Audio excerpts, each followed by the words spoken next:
right, people, we're back. What's up? What it is, yo? Oh, what's up? Hi, everybody. We're here again. Okay, there was some issues with that last link, girl. I don't know why. I don't know why YouTube makes it so damn difficult to go from scheduling a live on your phone to going live on your computer. Like, what is the problem? What is going on? Do I need to get Ecamm, the app for my phone, so I can set the recording? Because sometimes I don't feel like coming all the way up here before I got to do it, girl. You know what I'm saying? But either way, I'm here. Happy Saturday. Happy Pride. Okay. I said I wasn't going to go out, but I probably will. Okay.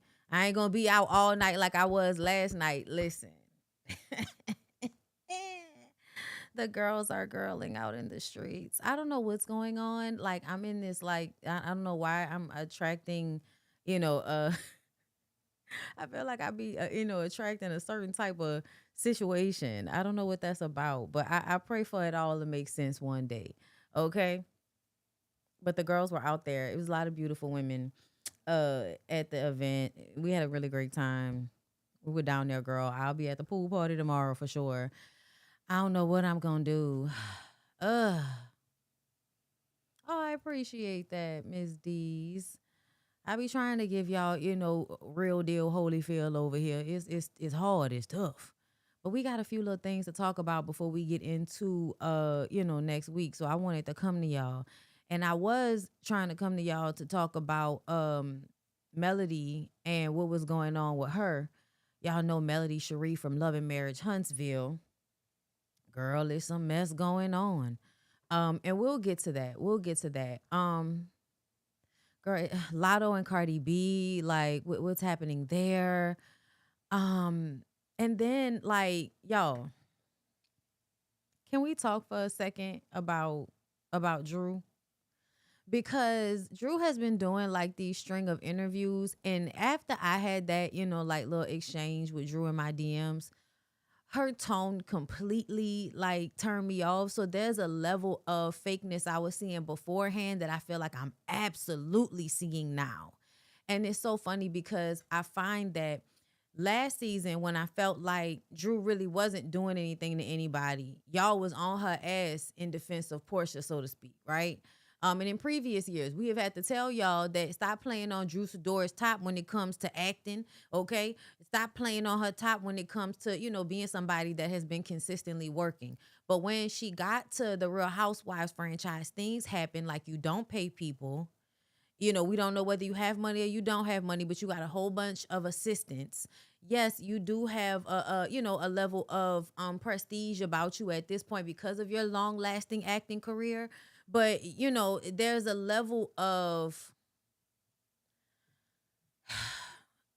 bullshit about Drew that I can't get past, y'all.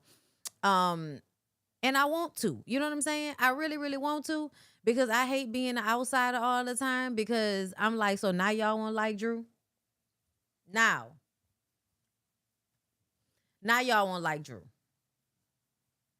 Okay. Now that she's working on my fucking nerves, being fake and weird and shit. Now.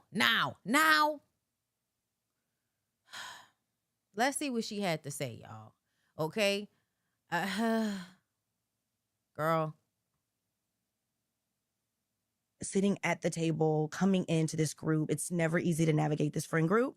So maybe she's just like overthinking it. I feel like, sometimes she may be overthinking it, or really, believing that we're all here to get, her in some way. And that's just not true. Like, I really was looking forward to connecting to not only her, but all the ladies. And, we have our differences, we have our moments. Yeah. But no, I would never try to destroy someone, especially if they're married. It's like, I'm going through my divorce, and I don't wish that on anyone, even my worst enemy. It's been really tough. So for me, I'm like, let's just talk about it, girl. If we get to this reunion, she got to start speaking up for herself. Yeah. Like I said, like, use your vocabulary, use your vernacular and express your emotion. Use your vocabulary, use your vernacular, and, express your emotions. Like, it's giving, we have another biggest fan entering into the group. I'm gonna have to pull out these headshots again. I don't know, get my where's my Sharpie? Because at this point, she's been watching, she referenced, my TLC movie, and I'm like, girl, so she's watching me, she knows who I am. And You referenced her yodeling. You know who she is. to me, to me, this is what I'm feeling the most. Drew wants to fit in, and the opportunity to fit in is to, you know, add all of this shit onto the K Michelle situation. I personally feel like, again, even if y'all say she was not like trying to create a scenario around K Michelle, I felt like it was being set up for them to have beef. I really do. I feel like it was being set up for them to go against each other in some type of way. I think K Michelle and Drew both are trying to like solidify and validate who they are to each other, which is so weird to me because if you are, just just be it. You don't have to tell people what you've done. Neither one of y'all. And both of them are doing it to each other, just acting like they don't know each other. Y'all both know each other. Okay. Yes, Drew, we know who you are. You trying to make it seem as if K Michelle has been like stalking you because she knew you were in the TLC movie. Yeah, I feel like Drew gasses things and blows it out of proportion. And I really do feel like that is what she intended to do with the black situation. Not like, oh, I previously thought about it, but almost like, oh, you know him, don't you? Like just adding a little bit extra on it so it makes you wonder, wait a minute, what's happening? And she's very, very passive aggressive with the way she talks to you, very condescending. And babe and honey and sweetie and like all of this nice nasty shit. And I'm sorry, my personality doesn't jive with that shit because it feels like you're being fraudulent every word, every step of the way, even when you're not. Even when you're not. So I'm gonna let her continue on, but all I feel is her wanting to be in with the in crowd and feeling like having beef with K Michelle, even if K Michelle is also like inciting this beef from her end, it still feels a certain way coming from Drew's end. When she told K Michelle, "You're not fitting in," I believe that was the goal from the beginning, to make her feel like she doesn't fit in. But maybe it's just me. I don't know. And I think she just is maybe looking for a moment. I don't know. But I think with her star power and sitting at the table, coming in with her star power and who she is and what she's done is enough.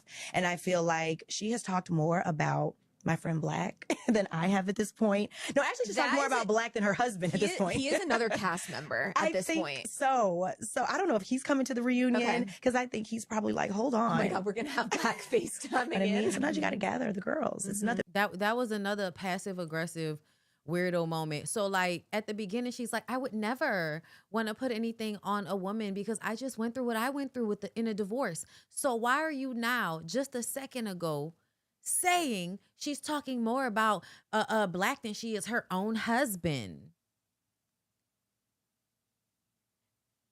If you don't want to start issues in people's marriages, why are you saying that? I guess it's just me, girl. It'll just be me. Nothing wrong with it. And I think that some of the new ladies in the group need to learn how to just own it, take accountability. But I think you see this divide happening, right? And you can definitely see The like group is splitting. It's splitting and it's not good for the group. But I think you can definitely see that we're over here having a time. Like I'm bonding with my girls and I'm gravitating to those that are like, reciprocating the love. Yeah. And I think some of the ladies need to take note, like, come on, you want to come to this side. Yeah. It's really not anything going. Come on, you want to come to this side? So bad that it is absolutely giving. We're trying to punk you into being a follower with all of us. That is what it feels like. She's way too church girl. It's a little triggering. Is that what it is? that I don't believe that we can't come back from. I just am trying to because has that happened? I think my face is like everybody else, huh? Because you're like, I'm trying so to figure confused. it out. Like I want to, like I interviewed Kay about this too. Okay. And I still was confused. Oh God. I don't know what. I don't know what's confusing about this, y'all. At this point, I feel like people are being like obtuse. People are being willfully obtuse. This situation is not that difficult to understand. It's really not. Mean Girls, Grown Women Edition. That's exactly what it's given. That's exactly what it's given. she thinks you guys are saying. So can you clarify, are you plotting against Kay? Never have. Okay. I have no desire, to plot against someone I don't know. So the truth. Again, I have no desire to plot against someone I don't know. Girl. She's being a preppy little mean girl with a smile on her face while doing it. Yes, that is exactly what she's doing. I know of her from her previous shows and for her singing R&B music and entering into the world of country. I know that, right? At the beginning of the season, you guys really didn't see me that much because I was on my press tour and we were premiering my movie Run that came out in movie theaters. So I was like in LA, I was in New York, and then we did the premiere in Atlanta. Yeah. What movie was she in that was in theaters, y'all? The tone of it all. Yes, Miss J. For me, it is consistently her tone. It is consistently her tone. I low-key, when K. Michelle turned to Drew at the table and was like, why do you care? Like, her exasperation with Drew, I can understand why that's there. Kay has done a whole tour for months dissing and blaming Drew at every turn. Now she is fighting back. You have a problem with Drew? I don't feel like I have a problem. I feel like I'm being very clear when I state what my issue with Drew is. I'm actually like calling it out. Like as she's speaking, I'll stop and say, she said this sounds like this to me. I'm actually saying that. So like, if you want to put more on it, like if you want to say I have a problem with Drew, sure. I really don't care. I feel like I'm being very clear on how I feel. This is not like a competition between who can do interviews and shit. Like, who fucking cares? I'm critiquing this one just like I critique K. Michelle's interviews.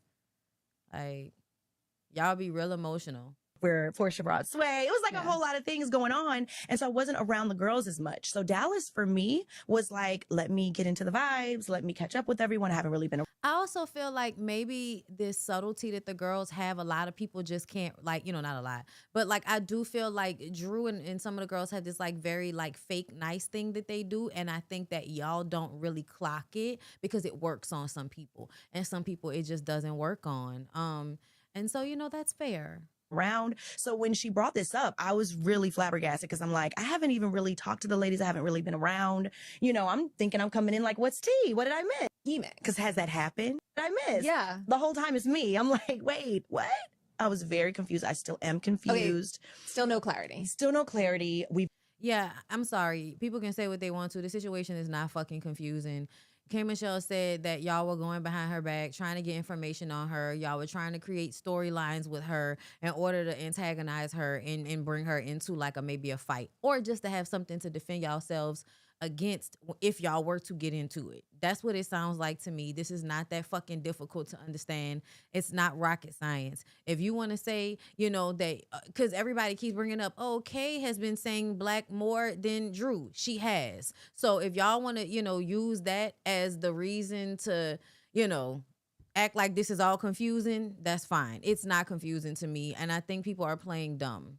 Watched me ask her specifically, because I'm like, let's just talk about it. Just she and I face to face. And she still couldn't give me nothing. So, because my thing is, if I did something to you, you guys have seen me sometimes have to own it and apologize. And there's nothing wrong with that, right? I'm not perfect. But in this regard, I'm like, I really don't even know what she's talking about. She's also like devastated. Like she's so upset about it. So can we get to the bottom? You have not shot the reunion yet. We have not. Okay, can we get to the bottom of this at the reunion? We have to get to the bottom of it. Like, do you guys want to continue to see this? We want to get to some answers. And I really want her to just be honest. I know coming into Housewife space, it's just not easy, right? You can watch it all you want. Actually sitting at the table with these ladies, and I have sat at the table with like the OGs. You were a newbie in a tough season, too. In a very tough season. Yeah. I missed. Yeah. Yeah, I'm sorry, y'all. Drew's whole like performative, I don't understand. And I understand it's so hard. I don't know, why she's doing this, but it doesn't make sense, right? Right. It doesn't make sense. And I was busy. I was filming. I was doing jobs. You know what I'm saying? I was making money. I was being Dressadora, and K. Michelle was at home, like watching Real Housewives reunions and old episodes and shit, trying to figure out like what she wanted to give. Like it's all very passive aggressive. They truly get off on the passive aggression and tearing each other down. Drew constantly played her. No, I feel like some of y'all maybe haven't been in like or around friend groups that do this. Like it when they were at that table, and I'm going back to the oyster scene right quick because everybody's acting as if, it's all in her head and she's being delusional. But I've been in situations where people are joking, playing on your top, but because you don't know what they're talking about, they're playing on your top and laughing in front of you, and you have no idea what they're laughing at, but they're laughing at you. Portia, Drew, they give that vibe. The way, like, what was happening at the table, they give that vibe. And then Cynthia has consistently acted at, like, what? Portia, she would never kick somebody in. What? Like, I'm sorry, y'all. Everybody can pretend as if, this is all confusing and all of this shit. But to me, it is an obvious alliance behind Portia because she's, head bitch in charge, and y'all love to be behind her so y'all can watch her ass jiggle when she walks. And that's great. But I'm just, no, I don't like it. I don't like it, y'all. I'm sorry. Like, I know you want to come over to this side. We're grown ass women. Like, the fact that she even speaks like that, y'all, it is very much a mean girl, cliquish thing that they're doing. And K Michelle may be like overly emotional and, not really honest about how she feels she has to display whiteness in some capacity to these people in order to be received in country music. Okay, just like you felt like you needed to be a wife in order to be received by these housewives hoes. Yes, there are all things that I could pull from. Okay, that situation with her son. I talked to y'all about how I ain't like that shit. You know what I'm saying? But at the end of the day, this situation with this group of girls, it really will sum up to coming around very high school, childish, dumbass broads that play in your face. And as soon as you, act out in any way, gotcha, bitch. Now it's your fault. That is exactly what their scheme. And I know people are getting caught up on that word because y'all love to act like a word, like you think we're plotting to kill somebody. Like, no, that's not what it means. It means there's an orchestrated, intentional conversation happening around a person in anticipation for a battle with that person. That is what it means, y'all. It's really not even that hard to conceptualize. And bitches are in interviews like, oh my gosh, she talked and I didn't understand. I didn't understand what she meant. Like, she cried. She's so emotional. She's so emotional. But she can't like explain like what her problem is and where she's getting this from. It's like, oh my God. Okay, y'all.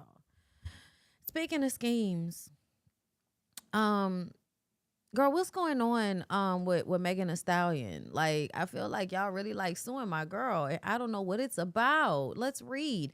You guys, Megan Thee Stallion is reportedly being sued by her former stylist Eric Archibald and his company 6K for $1.2 million in alleged unpaid wardrobe and styling services, according to a lawsuit filed in Los Angeles. Archibald claims he was hired to provide styling services for Megan beginning in January 2024 and worked a number of events through August 2025, and she has been styled since she's been working with him.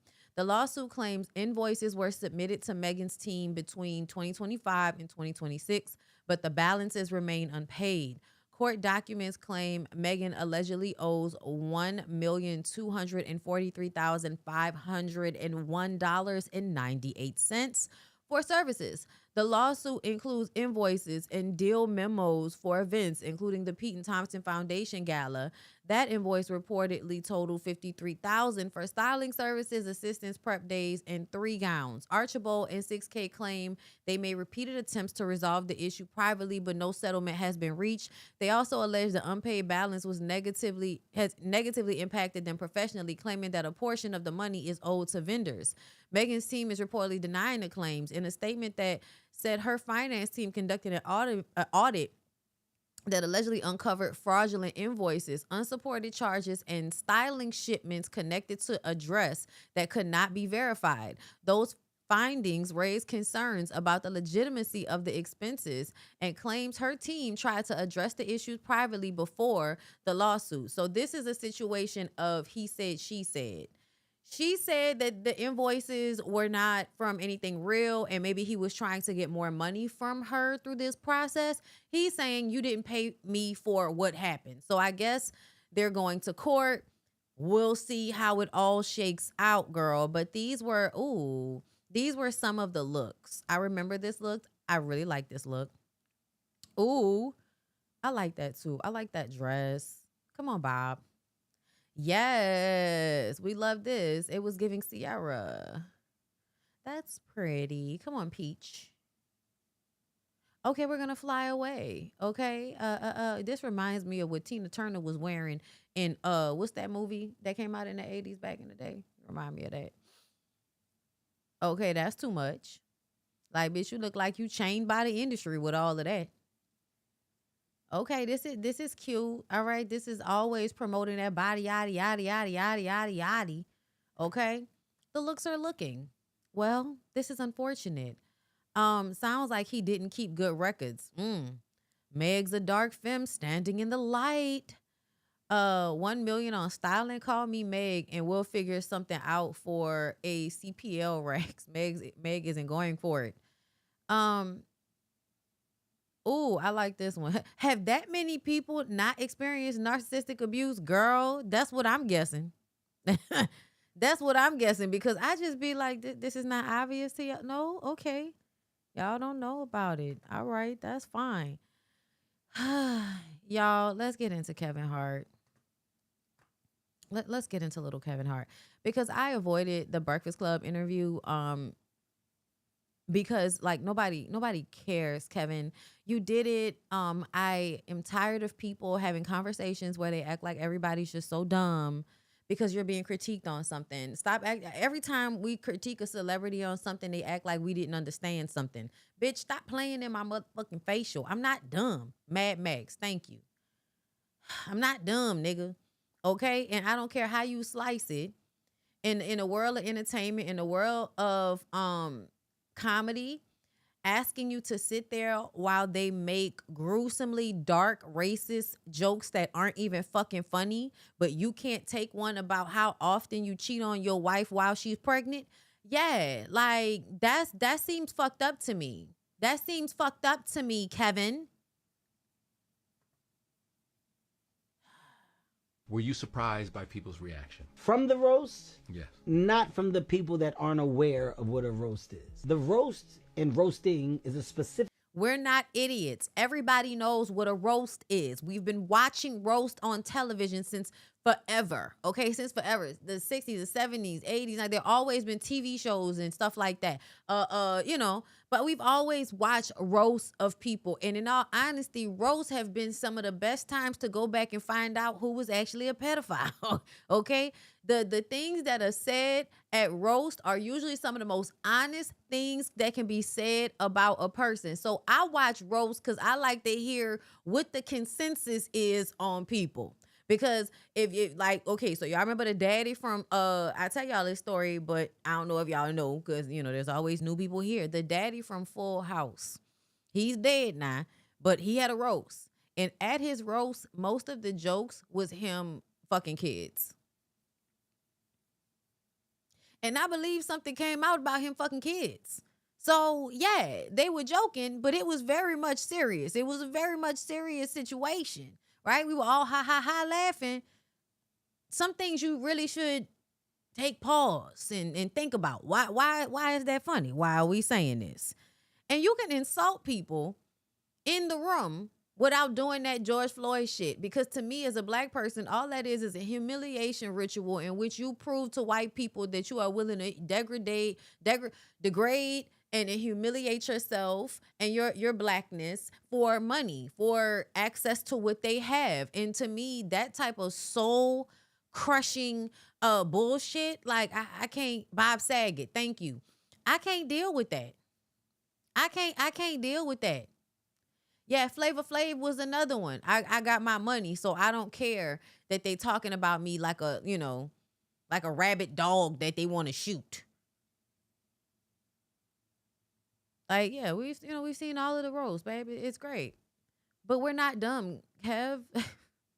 We're just emotionally aware in a way that we weren't in the 80s, babe. Format that has existed for years. It is hard-hitting jokes that also have shock factor potential. You're making the world an environment that you are operating in as uncomfortable as possible. Yes, but the uncomfortability is supposed to be like punching up, not punching down. A room full of fucking people that voted for that man. A room full of fucking people that are okay with everybody under them descending into hell as long as they can stand on top of their shoulders at a time like this. No, y'all should be. And then I feel like there were no oh boy jokes neither. The shit was not doing what it was supposed to be doing, Kevin. Because those are the jokes that people remember. To those that aren't aware of the history attached to it, yeah, I get why you are frustrated or off-put. I talked to Cheryl like the. So if we understand the history of it, you don't understand why we would be off-put by such a ridiculously unfunny, fucked up joke? To switch on and off.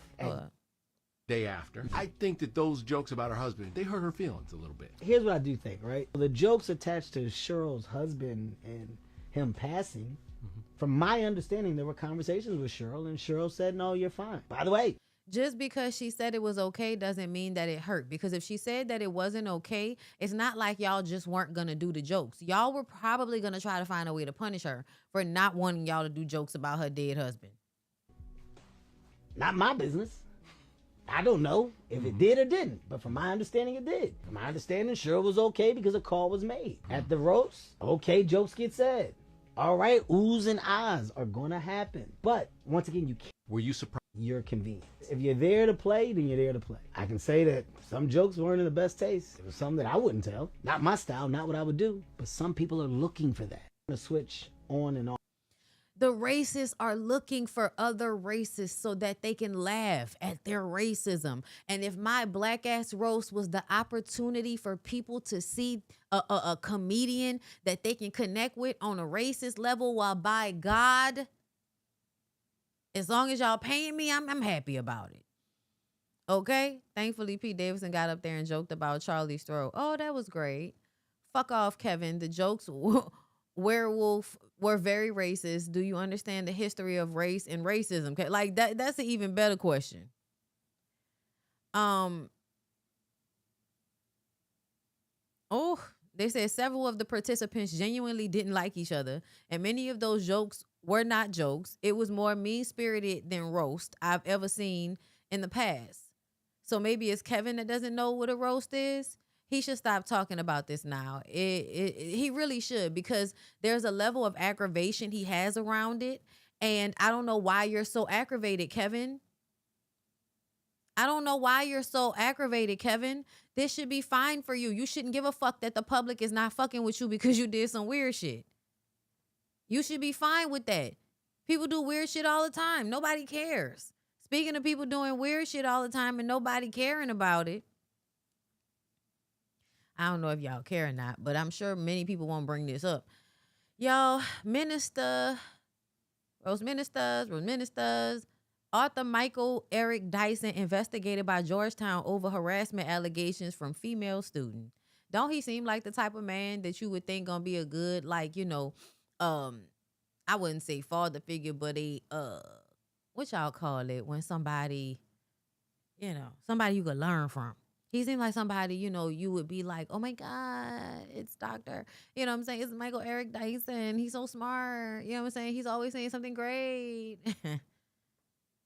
And he's like looking at your titties and trying to figure out how his heavy-tongued ass is going to try to fuck you. Knowing good and goddamn well, I don't know, y'all. Let me read what happened. But he just, he looked like, I know niggas like this. I know niggas that act like they about to be a good black man in the community, a mentor. Thank you. And then really be flirting with you and giving you the he-be and the GBs. Okay, Georgetown University launched a formal investigation into celebrity professor Michael Eric Dyson in early 2020 before he landed a new gig at Vanderbilt. According to emails and reporting obtained by Georgetown's The Voice, the school's Institutional Diversity, Equity, and Affirmative Action Office opened the probe after a female student in Dyson's class and members of the Black Survivors Coalition raised serious red flags during a week-long sit-in outside the university president's office. They did a sit-in for this shit. The student, who remains anonymous, alleged the then 62-year-old reportedly hit her with private dinner invitations, personal texts, in unwanted physical contact, including messaging her in class. When she tried to keep things professional by offering office hours, sources say he wasn't having it, pushing instead for one-on-one time far outside any academic setting. The investigation wrapped up quietly in September 2020, though the results were not shared publicly, which is normal IDEAA protocol. While it's unclear if there's any connection, Vanderbilt subsequently named Dyson its Centennial Chair and University Distinguished Professor of African American and Diaspora Studies. And Georgetown wasn't the only one. The only place these allegations surfaced. Stony Brook professor Crystal Fleming publicly called Dyson out in March 2021 tweet confirming he was the unnamed star professor she previously described harassing her as a grad student back when he was at UPenn. Vanderbilt told the Voice that it had no knowledge of any prior Title IV investigation and saw no reason to take further action. Somebody in the comments, the very first comment said, I've experienced him firsthand after an event at a gathering spot event. He's who they say he is. You could tell by looking at the nigga. And I know we not supposed to be judging books by their covers, but I'm going to judge this nigga by the cover of his mug. Okay, y'all be safe out there. That's why you got to be, I always say you take men that try to teach you things with a grain of salt, okay? Because I don't think in general men can handle a lot of responsibility long term. They may be able to handle it at times, but essentially I feel like a lot of times, men are just creeps, a lot of men are just creeps, and them being empowered makes it easier for them to be creeps. There is this thing where they automatically assume because they've accomplished something in life that women want to be with them, and that should mean they have access to women because they've accomplished something. And so they have it in their mind that these women, may be interested in them, and it's delusion, but it's what money and fame, access, it provides ugly men the unmitigated gall to think that young 20-somethings or even 30-somethings in grad school want to fuck them. A man that looks like he has to put his teeth in a glass when y'all get into bed at night. A man who looks like he may not be able to fully get a pump and a hump and a pump, but who wants it? Because yuck. I just, I wish that these niggas would be with the women that looked at them when they were younger and was like, you was fine when you was young. You might be old now, but you still mine. And I still see what you look like back then. That's not what be going on these days. They want to go get with these newborn baby bitches out here. And you look like, a monster nigga. Like, I could see him trying to, lie on top of some young girl and do his fucking business, slapping bellies and shit. Nigga, get your gross, heavy tongue ass away from me.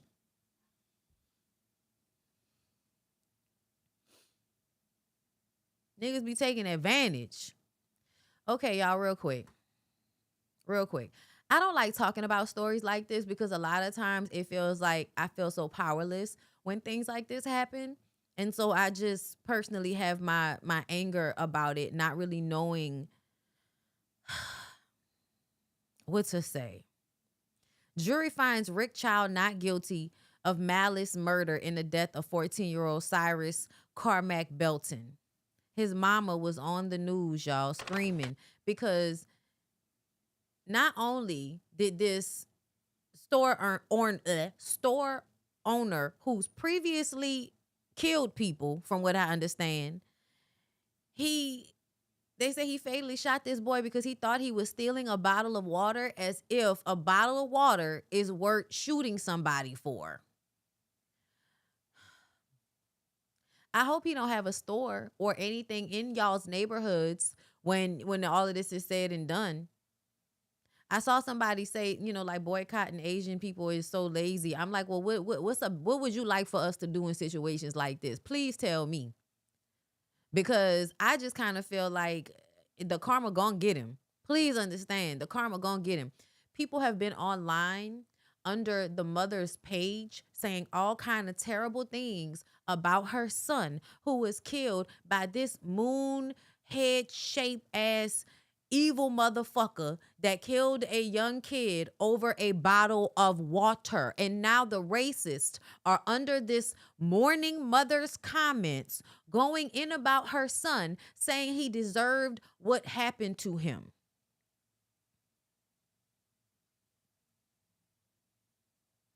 As much as I enjoy my job and being able to get up here on the internet and talk to y'all and stuff, I wish that sometimes I wish that, you know, you was back in a time period like history, right? Like imagine, listen, this is not real. Listen, just imagine, okay? Imagine we're in like 1900, maybe 1940, okay? Like, you know, somewhere in this era, you know what I'm saying? There's no cameras anywhere. There's not a lot of electronics. Ain't nobody gonna see nothing. And, you know, there's no face, there's no case, you know. But I do miss a time where people could just come up missing because they did something terrible to a child.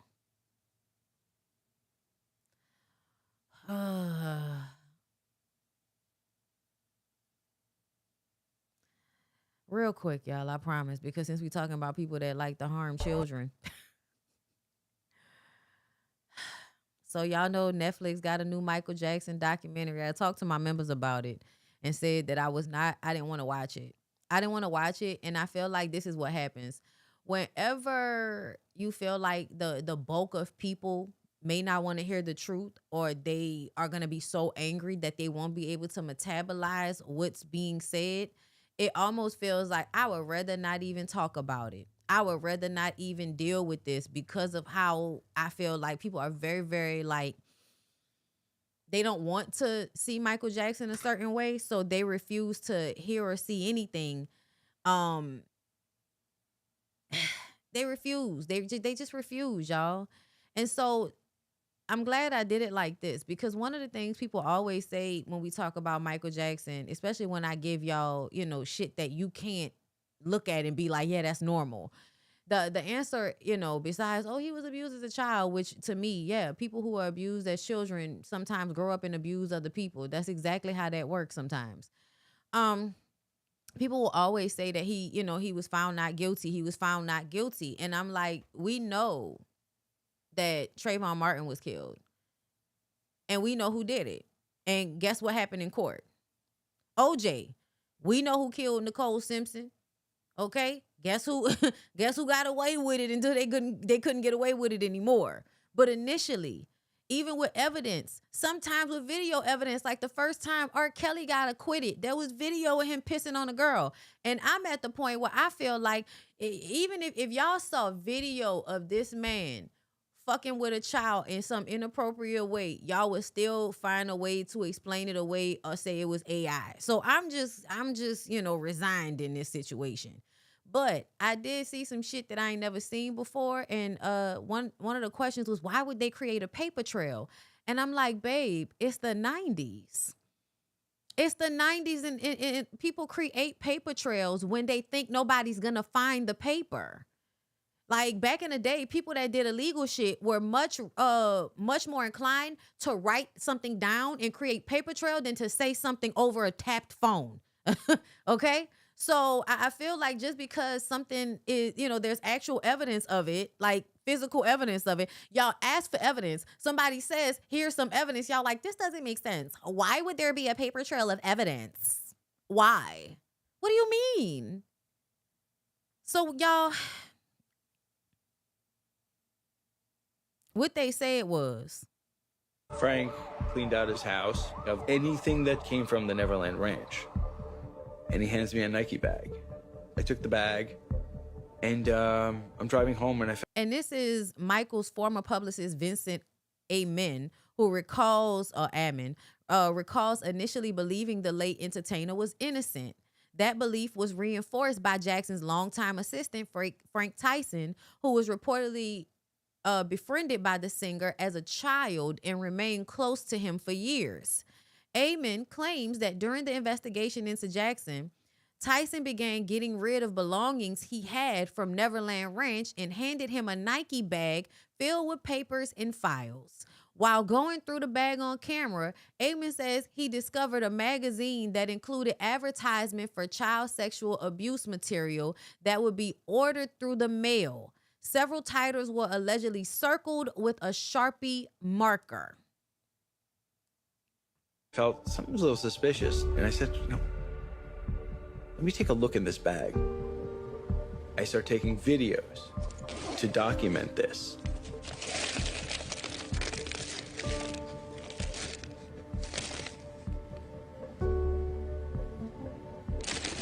I opened the bag. Also, they showed y'all, and I'm sure that this is normal because he's an artist, right? Benefit of the doubt. In a clip I saw, there was a room full of VHS tapes, just full, like walls and walls of VHS tapes. And in my mind, oh girl, I start looking and I see a magazine.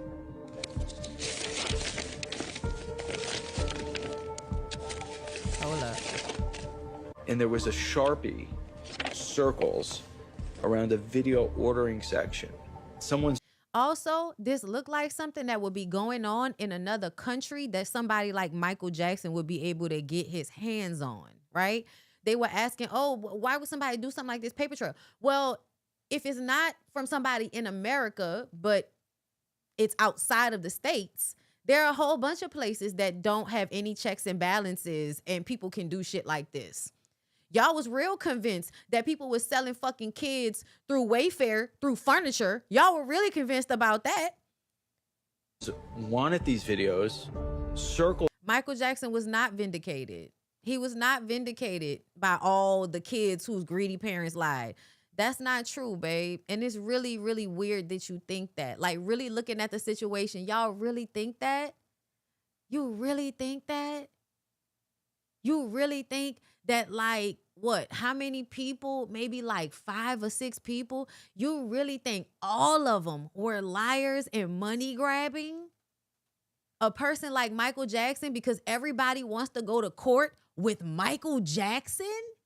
I don't know. The ones they want, these videos, which are children that are naked, some with families, some just naked children. What research have you done to prove that he's not a PDF file? What research have you seen that proves this to you? I really would love to know, because I know you couldn't have fell upon the investigation in Santa Barbara that he went on trial for. Yeah, everybody acts like, oh, because he was acquitted, that meant there was no evidence. They did find evidence. They found catalogs. They found books with nude boys in them. They found books with nude boys in them. This is on the internet. This is on the FBI's database. What research did you do? I think the love of a musician over paying attention to what's in your face, I think is very odd. And I'm scared for the people and the children that are around y'all. I confronted Frank. I said, Frank, what is this magazine? He says, that's just a phase that Michael and I went through. He circled the videos that he wanted. I ordered them, and it was a phase that we went through. They watched them together. Frank cleaned up. Cool. You know what I mean? Listen, I just feel like a lot of y'all are working off your emotions. Like, we love Michael. You don't know Michael Jackson, babe. You don't know. Listen, it's way too much out there about him and the way he was moving for y'all to not place it. Like, y'all are really trying hard to not see it for what it is, in my opinion. Because in what world is a man like living his life like this with all of these children? Interviews, videos, the FBI. See, that's how I know you don't know what you're talking about, though, love. This is no disrespect, but this is how I know you don't know what you're talking about. The FBI did not investigate Michael Jackson for 20 years. No, they didn't. That's a lie. Y'all, people say that to y'all and y'all just believe it. That's not true. The FBI helped local authorities investigate Michael Jackson between 93, 94, stopped, and then again in 2004, 2005 when this trial situation happened. So collectively, they investigated Michael Jackson for about maybe 2 to 4 years, separately and spaced out, not all at the same time like you're wording it here. And again, there was evidence, as I've said before. This is in the paperwork. I saw it myself. So I'm very confused about how you can say there's no evidence. Also, Michael Jackson is on camera telling y'all that he likes to sleep in bed with other people's children, and he doesn't see anything wrong with a grown adult man sleeping in the bed with children. He has said that on camera several times. Now, you want to talk about the course of 20 years? Between 1990 something and the early 2000s, Michael Jackson had yet to stop having like random kids just around him for a short period of time and then moving on to the next one. I think the point of the doc is because people want y'all to stop glazing Michael Jackson and acting like he was not the person that he was, because it's actually really, really alarming. Like, I'm so sorry, y'all, but this amount of dedication to any celebrity, to any person, is very odd and very weird. It gives like cult. It gives brainwashing.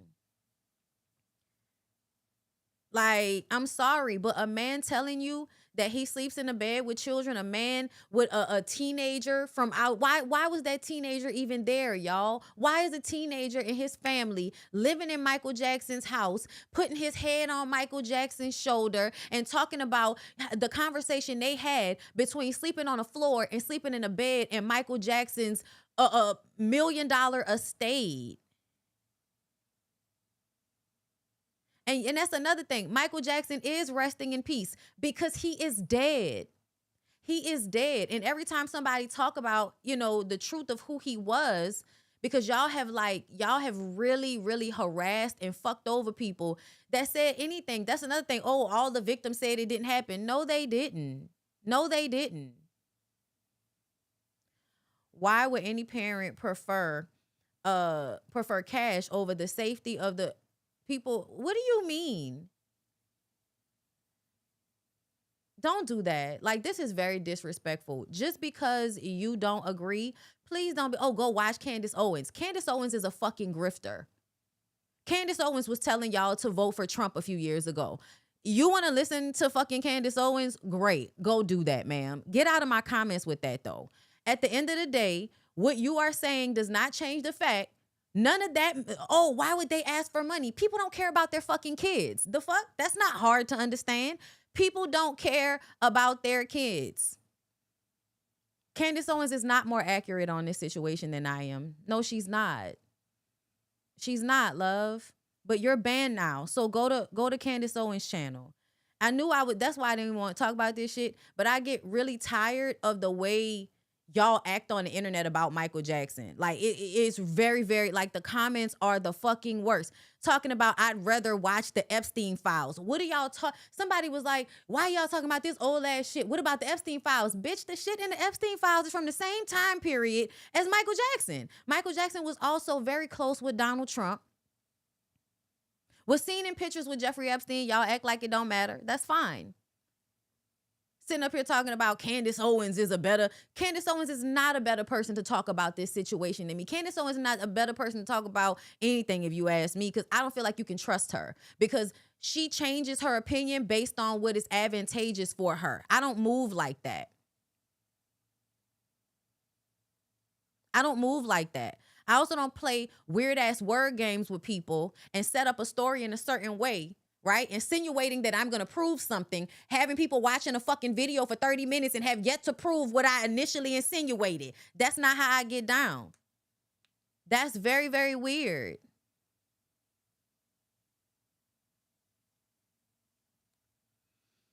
Like, they don't care about kids at all, talking about why would parents, what do you mean? Why would parents don't care about their kids? That's why, bitch.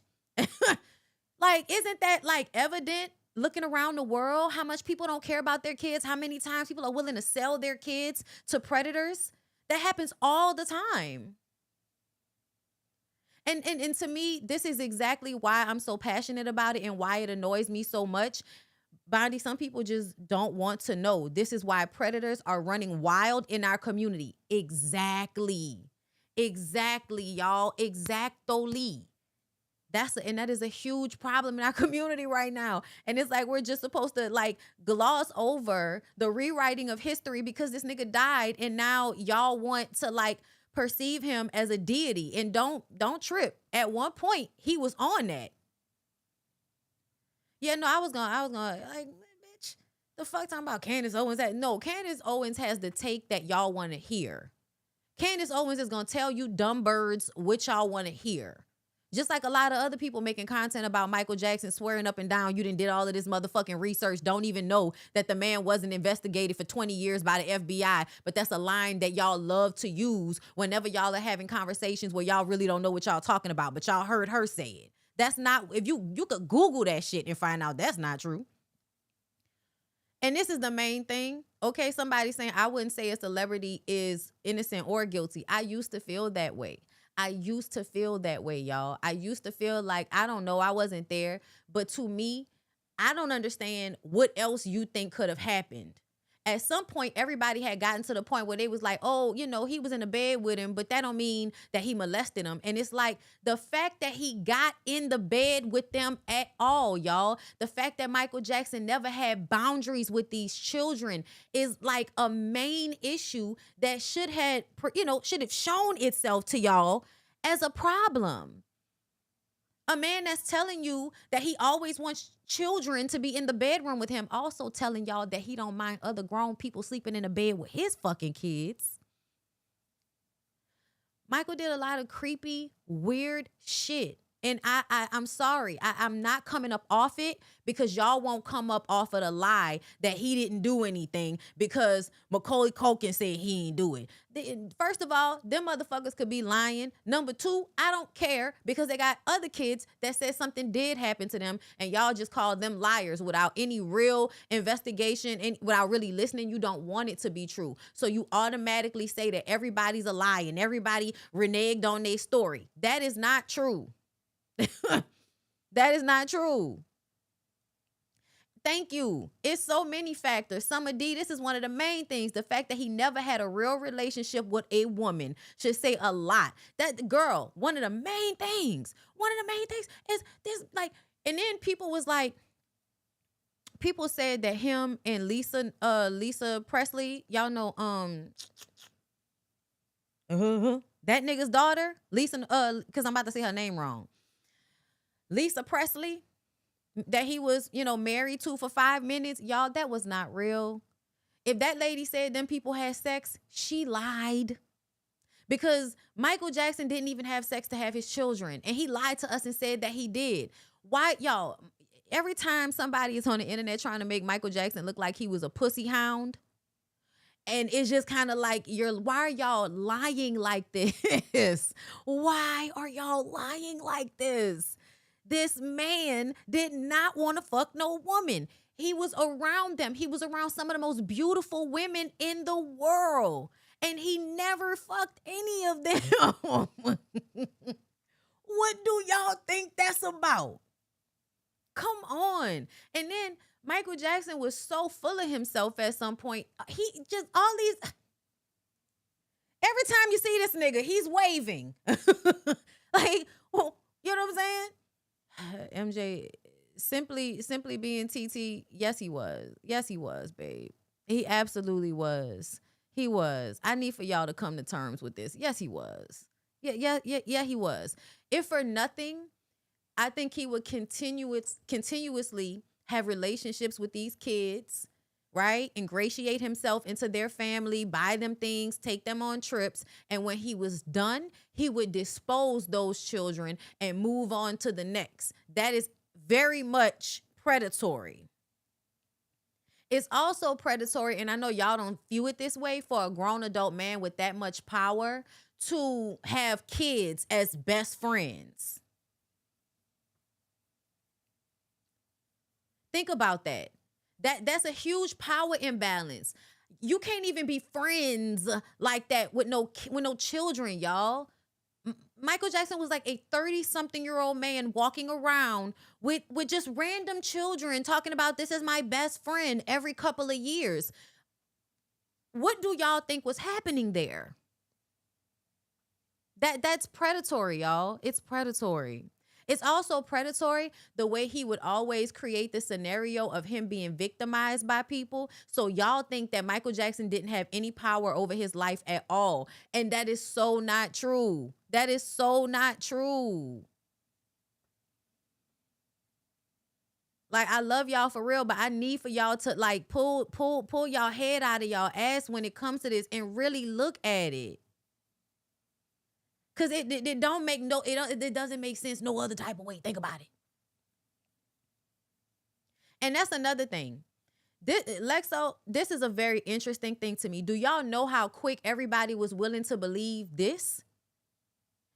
No evidence whatsoever. No real evidence anyway. Dirty Diana, right? Look at Michael Jackson the way he looking in this video. Y'all could use all of that. And y'all will believe that Diana Ross was a predator. Michael Jackson is known to be around children, different children, consistently over the course of his grown adult life until his drug habit, he succumbed to his drug habit. That's another thing. Like, you believe it about Diana Ross, but you don't believe it about Michael? That's crazy.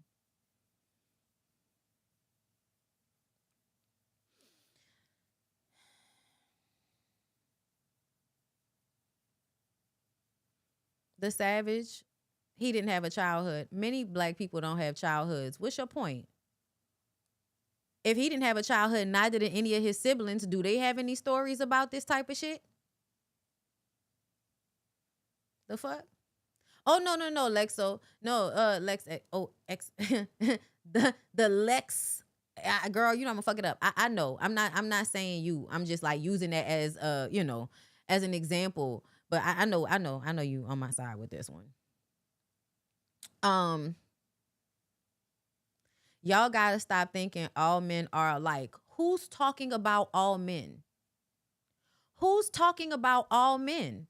Who said all men are monsters? I'm about to block you because you're saying shit that I never said. Block? The fuck? That's weird. I hate when people say things I didn't say. We're specifically talking about Michael Jackson. And he up here talking about all men are not monsters. To me, the fact that you're even trying to convince somebody of that is odd. Not molest him, but some sort of relationship. What would the relationship have been? And when would it have happened in order for it to not be molestation?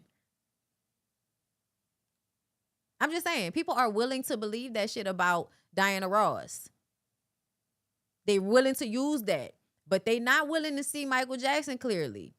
And it's very odd because I feel like by the time he got to the end of his life before he died, we were very clear. Everybody was clear. If you go back and watch people's TV shows and all of that, everybody was very clear on the fact that Michael Jackson was doing whatever them kids was saying that he was doing, especially when he went into being a recluse and all of that.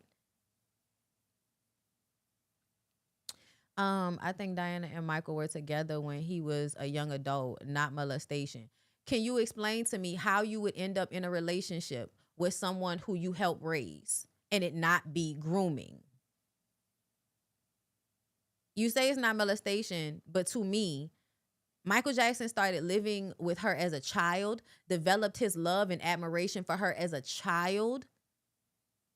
There's no way that relationship did not have a power. And that's another thing. I think y'all really don't understand relationships are predatory because of the power imbalance. The person with the most power has the most responsibility to not take advantage of the person that has less power in the situation.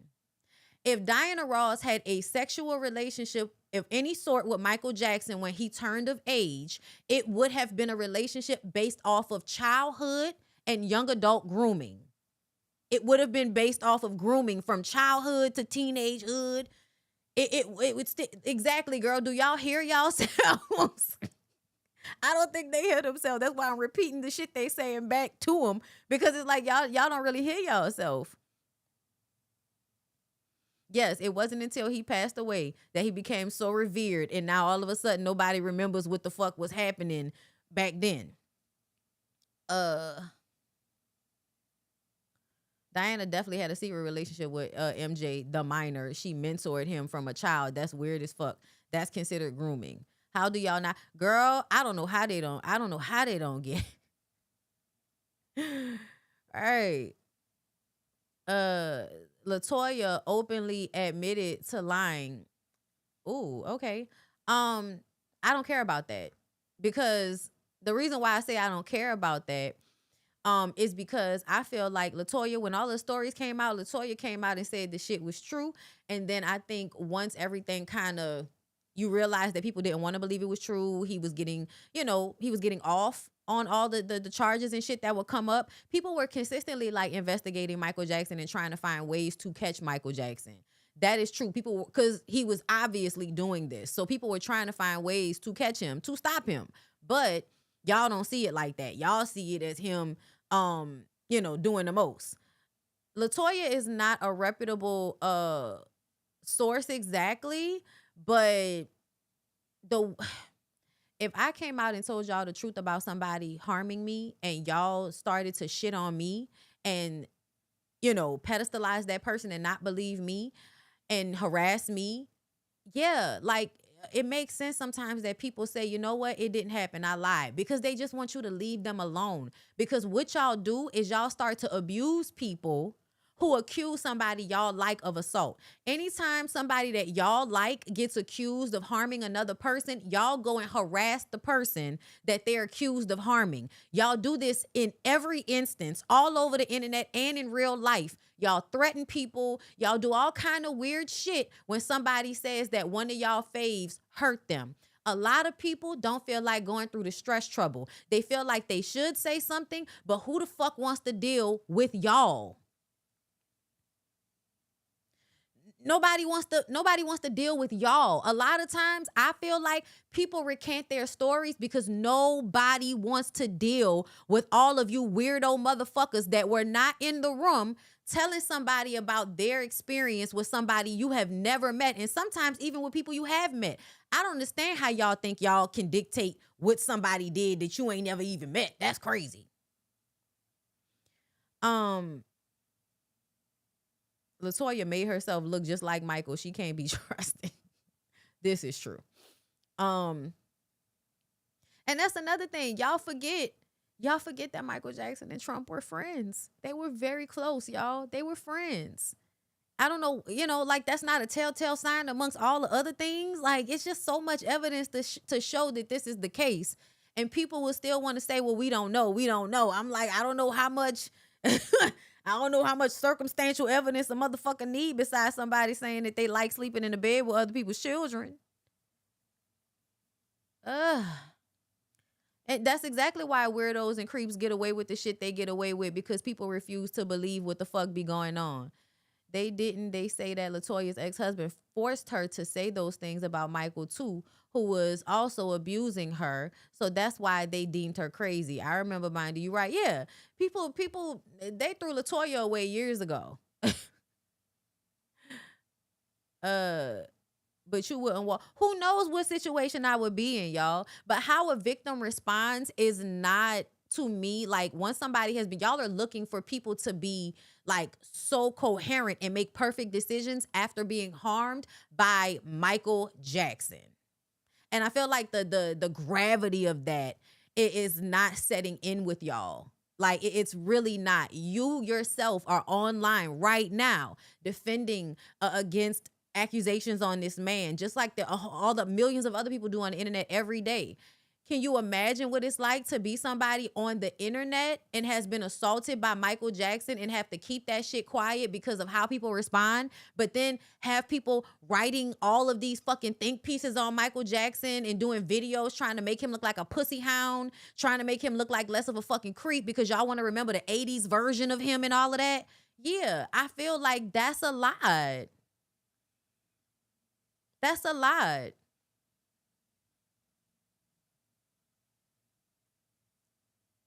Child. Yeah, I seen Latoya. She very, very thin, y'all. in fairness, a lot of people were cool with Trump before he came into presidency, and we got to see who he really is on a grand scale. And guess what? Who are the people he was cool with? I bet you ain't none of them motherfuckers worth nothing.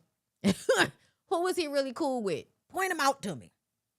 Because to me, real recognize real. Niggas knew who the fuck Trump was back then. You would be surprised how protective the mind is. Oh, girl. If Aaliyah was alive and she finally told R. Kelly's story, they would be tearing her up. They would. Someone just said, not too much on Janet. Baby, them people are Jehovah's Witnesses. Look up that Janet is okay with what's going on currently. I saw her say something and I was just kind of like, yeah, whatever. Because people don't want to admit how their own way of thinking has affected like this conservative shit that everybody's on right now. It's so like... Exactly. Diddy was one of them. Exactly. Janet is MAGA, her and Randy. Listen. All I'm gonna say is because I feel like a lot of people that end up around that man, it be like a blackmail situation. But all I'm saying is, y'all, there's a ton of evidence to show that Michael Jackson was on some other shit. And, yeah. It's weird that people refuse to believe the shit. They'll believe terrible shit about everybody in that family but him. Like he is somehow absolved from the abuse affecting him in a way. Yes, he has always been who he is. Thank you. My own father, who tried to break my brain multiple times, brags about how people tell him he's a good guy. They are intentional about their deception. Absolutely. And when I go back and watch certain things... No, Off the Wall is my fave too. I love that album. Oh my God. Yeah, I still love his music, y'all. I still love his performances. I'm not telling people that they can't enjoy that. They still can. But stop acting like people are lying on this man. Please stop acting like people are lying on this man.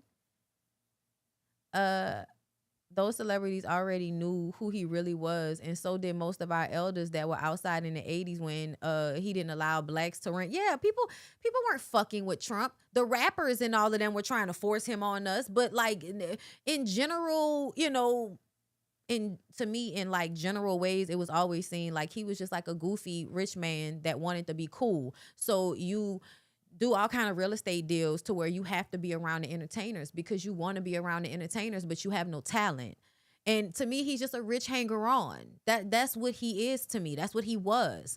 And come to find out, back then, if you listen to some of the stuff that's going on TikTok, the things that people have said about him, the Sasha Riley situation, that shit was going on at the same time as him and this man were allegedly really cool. To me, PDF files of a feather stick together, allegedly. I don't know. But it feels like whenever a bad guy does something, the other bad guys get on the internet to protect him. So, when you speak truth, the haters are merely a descending voice. Ooh, child. I be feeling out here alone about this specific situation, but I'm going to tell you the truth. Whenever I see people that talk about this shit from a clear space, I always feel so much better. Child, we're all autistic at the end of the day. Okay, we're all on the spectrum. MJ was probably doing what folks in the industry did to him, but he was so self-absorbed that he was out loud with it in interview. He really was. And that's why it's so crazy to me that people can't see it, because at some point he's on drugs, he's who he is, and nobody can really touch him. Like, nobody could touch him for real. And then the fact that people are like, oh, he got acquitted. It's like, well, he was Michael Jackson. If you're a famous rich person, you can get away with anything. Y'all know that. Y'all know that. There's a doc about Trump and his father on Netflix. Black men just have a heart on fire. What? Wait a minute. I missed it. Yeah. Trump was Drake before Drake was Drake.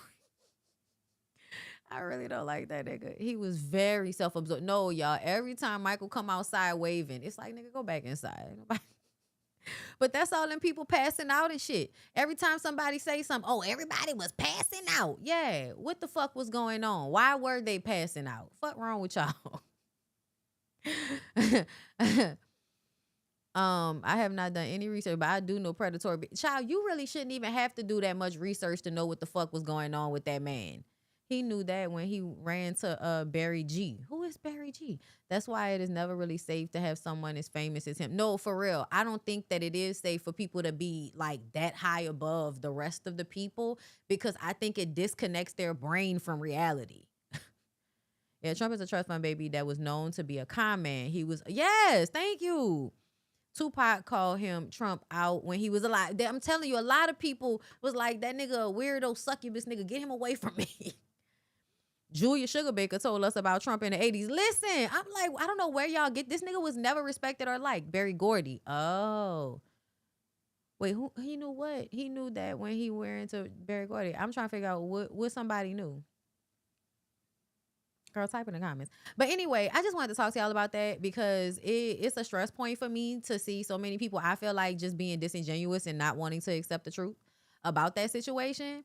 I also feel like it's very similar sometimes to situations like this, and not the PDF file part, but the part of there being a clear, like, obvious behavioral thing happening, and we're just acting like we don't see it. We're just acting like we don't see it. Okay? Because to me, Martell is one of them people that should have been, checked. He should have been checked a long time ago, but I guess there are no men that would actually check him. You saw how much them niggas punked up on Love and Marriage Huntsville. I don't know if y'all have seen my members only Love and Marriage Huntsville video, but we talked about how Chris Fletcher sat there like a bump on a log when he was screaming in Nell's face and telling Nell to shut the fuck up. And his answer to why he did not do anything to protect his wife, which is supposed to be his fucking job, is because Martell, that's just how Martell is. That's what y'all say about every bad person. That's just how they are. Or some version of that. Some version of that. And it's annoying. So this came out. Okay, so I wanna validate people's feelings that was in my Discord. So there was a little argument that happened in the Discord. All right. And I don't want y'all to be like that. All right. Don't be rude to each other. It's cool to express your opinion, disagree, but don't be rude to one another. You know what I mean?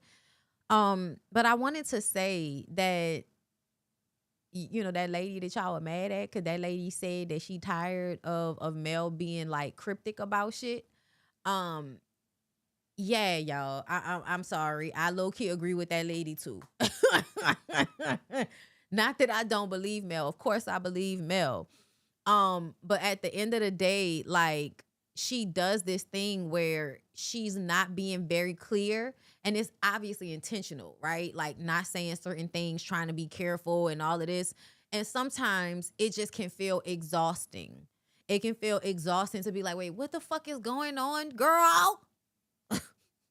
So let's read what's going on, okay?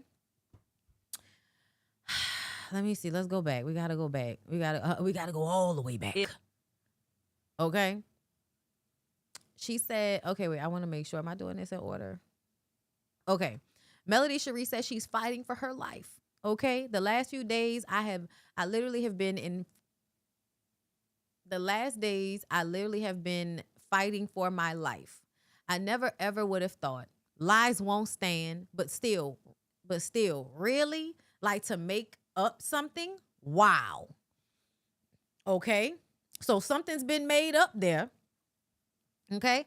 I literally walked away from the show, was tired of the allowed abuse, the protection and covering, the constant yelling, screaming, blatant lies, cursing women out, etc., on national television, and still no peace. Well, you know what? We can't all get peace, but you can get peace if you want to come to Mauritius with us. We are going to Mauritius in September, everybody.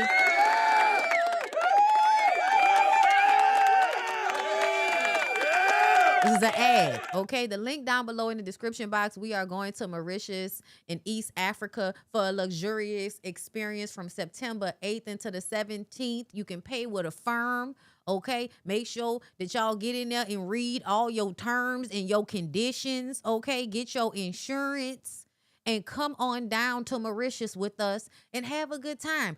You know what I'm saying? Relax, relate, release. Get the reset that Melody obviously needs, okay? Everybody needs a reset sometime. Link down below in the description box. Okay. Now back to this scheme, because y'all hear the word scheme and y'all brains start scheme. Hold up.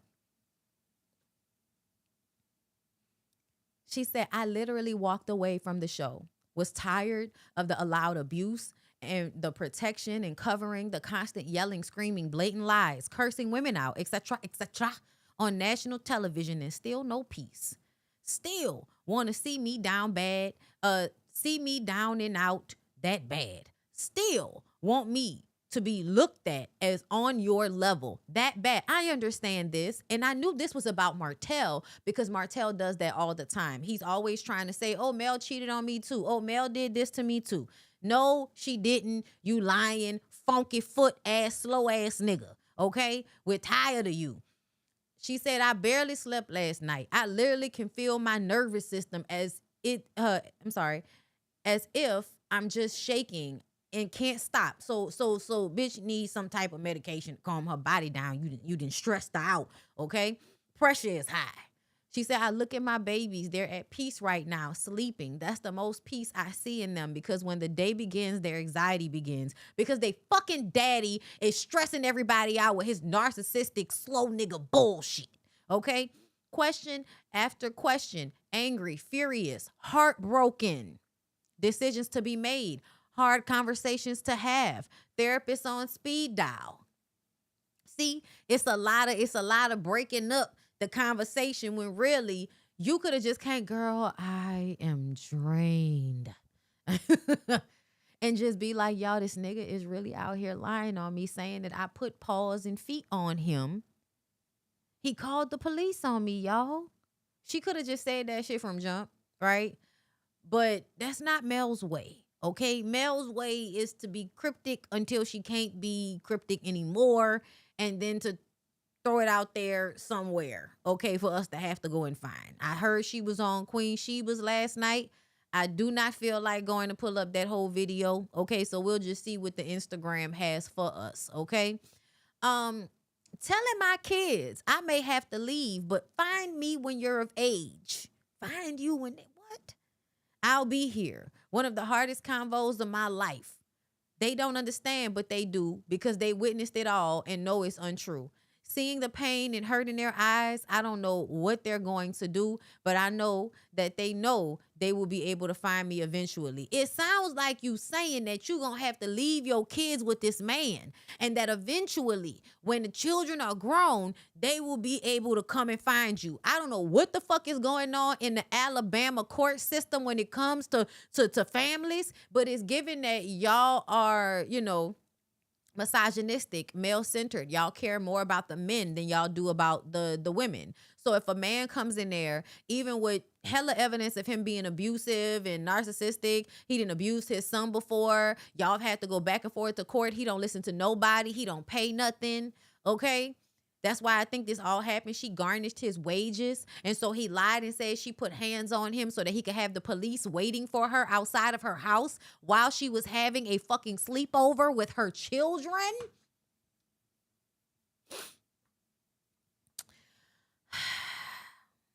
And so she's having a conversation about basically maybe having to give him custody of her children. And I also feel like on some level, the reason why she's saying that is because I can't continue to co-parent with him. And if it means that I just have to give him the children so that I don't lose my fucking mind, then I'll give him the children so I don't lose my mind. That's what it sounded like to me. It sounded like I might have to just give this nigga my kids so that I can have some peace of mind. And I don't want to give this nigga my kids. But the court system doesn't care about a husband being abusive. They don't care about a father not really being equipped because he's so slow. Because that's why he's so vindictive, y'all, because he's so slow. It's very, very, I don't know if y'all encounter these people, but some slow people are evil, y'all. Some of them, not all of them, y'all. Don't go out here, just judging the whole, okay, by one or two of them. But Martell really reminds me of a malicious type of slow person that I have encountered in my high school days, okay?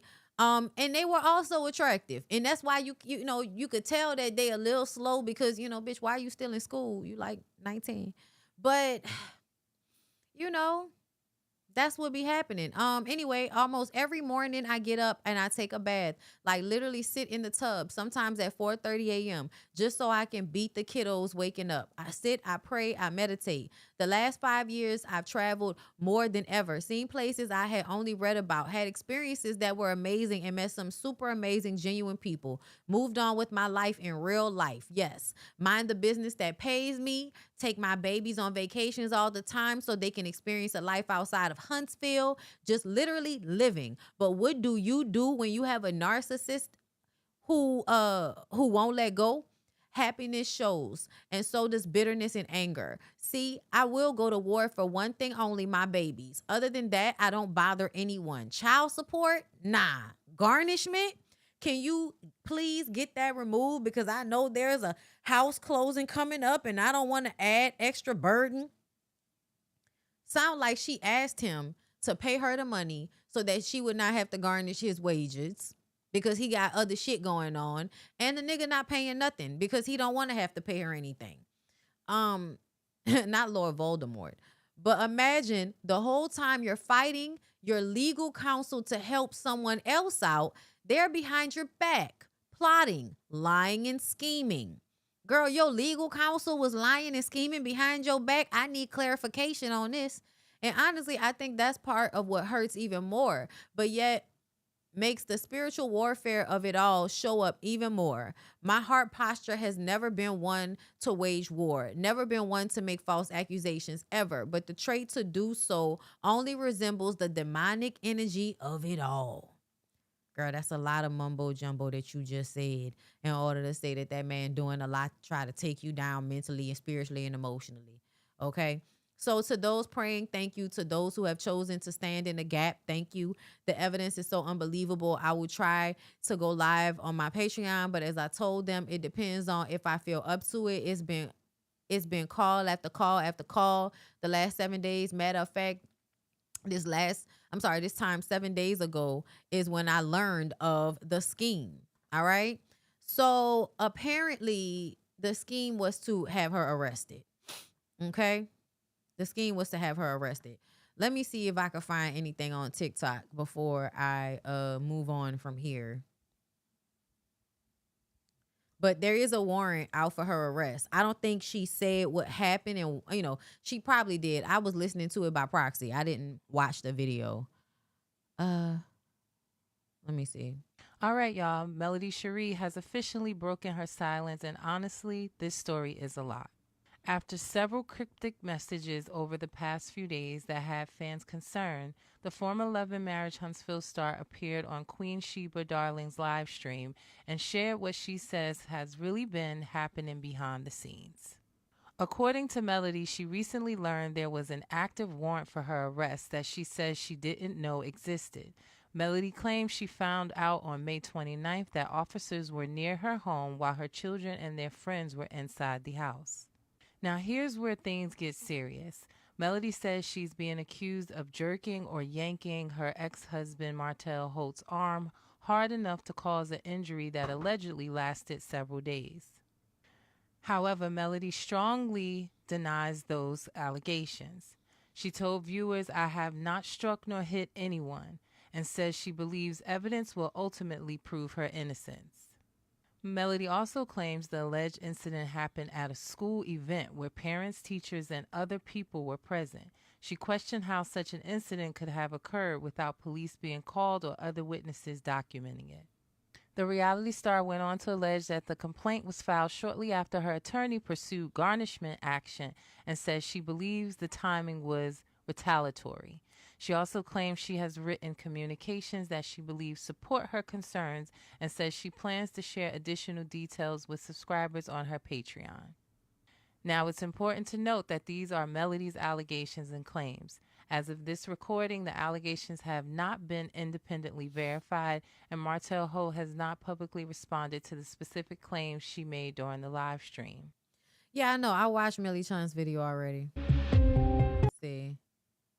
I was just trying to see if they had cut up child Queen Sheba's video, just because I don't feel like scrolling through it because I haven't seen it, so I don't know what parts she would be talking about the shit in. Hey y'all, it's your girl Millie Chun. So I'm back with Melody Cherie for round 2, but this is what I will say for myself and for you. I am not in Patreon, and most of you aren't either. Hey y'all, it's your girl Millie Chun. So I'm back with Melody Cherie for round 2, but this is what I will say for myself and for you. I am not in Patreon, and most of Hey y'all, sorry. Hey y'all, it's your girl Millie. And also, I'm not going to keep going down this rabbit hole. And when something comes up that I can really talk about, I'll be back. But we're going to get into her post here, and then we're going to get out of here. Let's go. So on the first slide, she just talked. Okay, nah, we did this one already. I was wondering if she was about to talk about what happened. Hey y'all, it's your girl Millie Chun. I am here with Melody Cherie. Nope.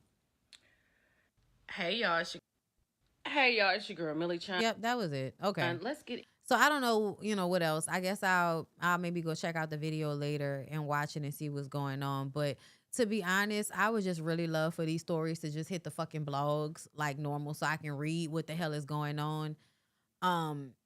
Martell is dangerous. I will put the clip of Mel telling Queen Sheba what happened in your Discord. It's not long. So there's a clip. Great. Let me see.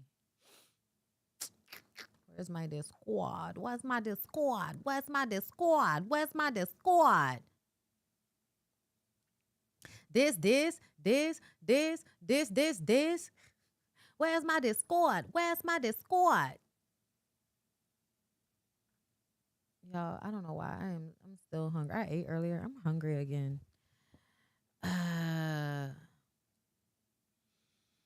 Where'd you put the video?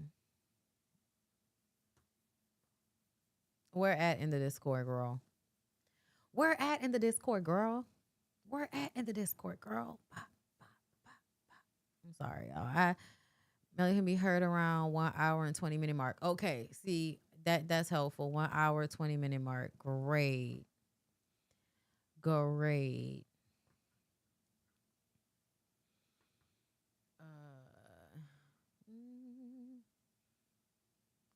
Go ahead, Zaddy. Who do you love? Rock on.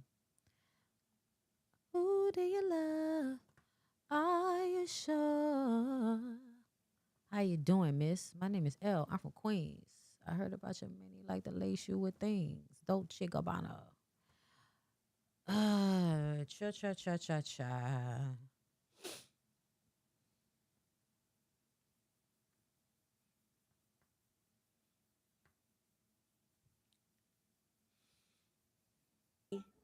To this is very serious. But I can't help but to laugh at Martell. Martell, this is the same one square. And if you beg to an enemy. It is so funny to me how we have certain, and I'm gonna say women, get on here and say how a side person should be on somebody's show who built it.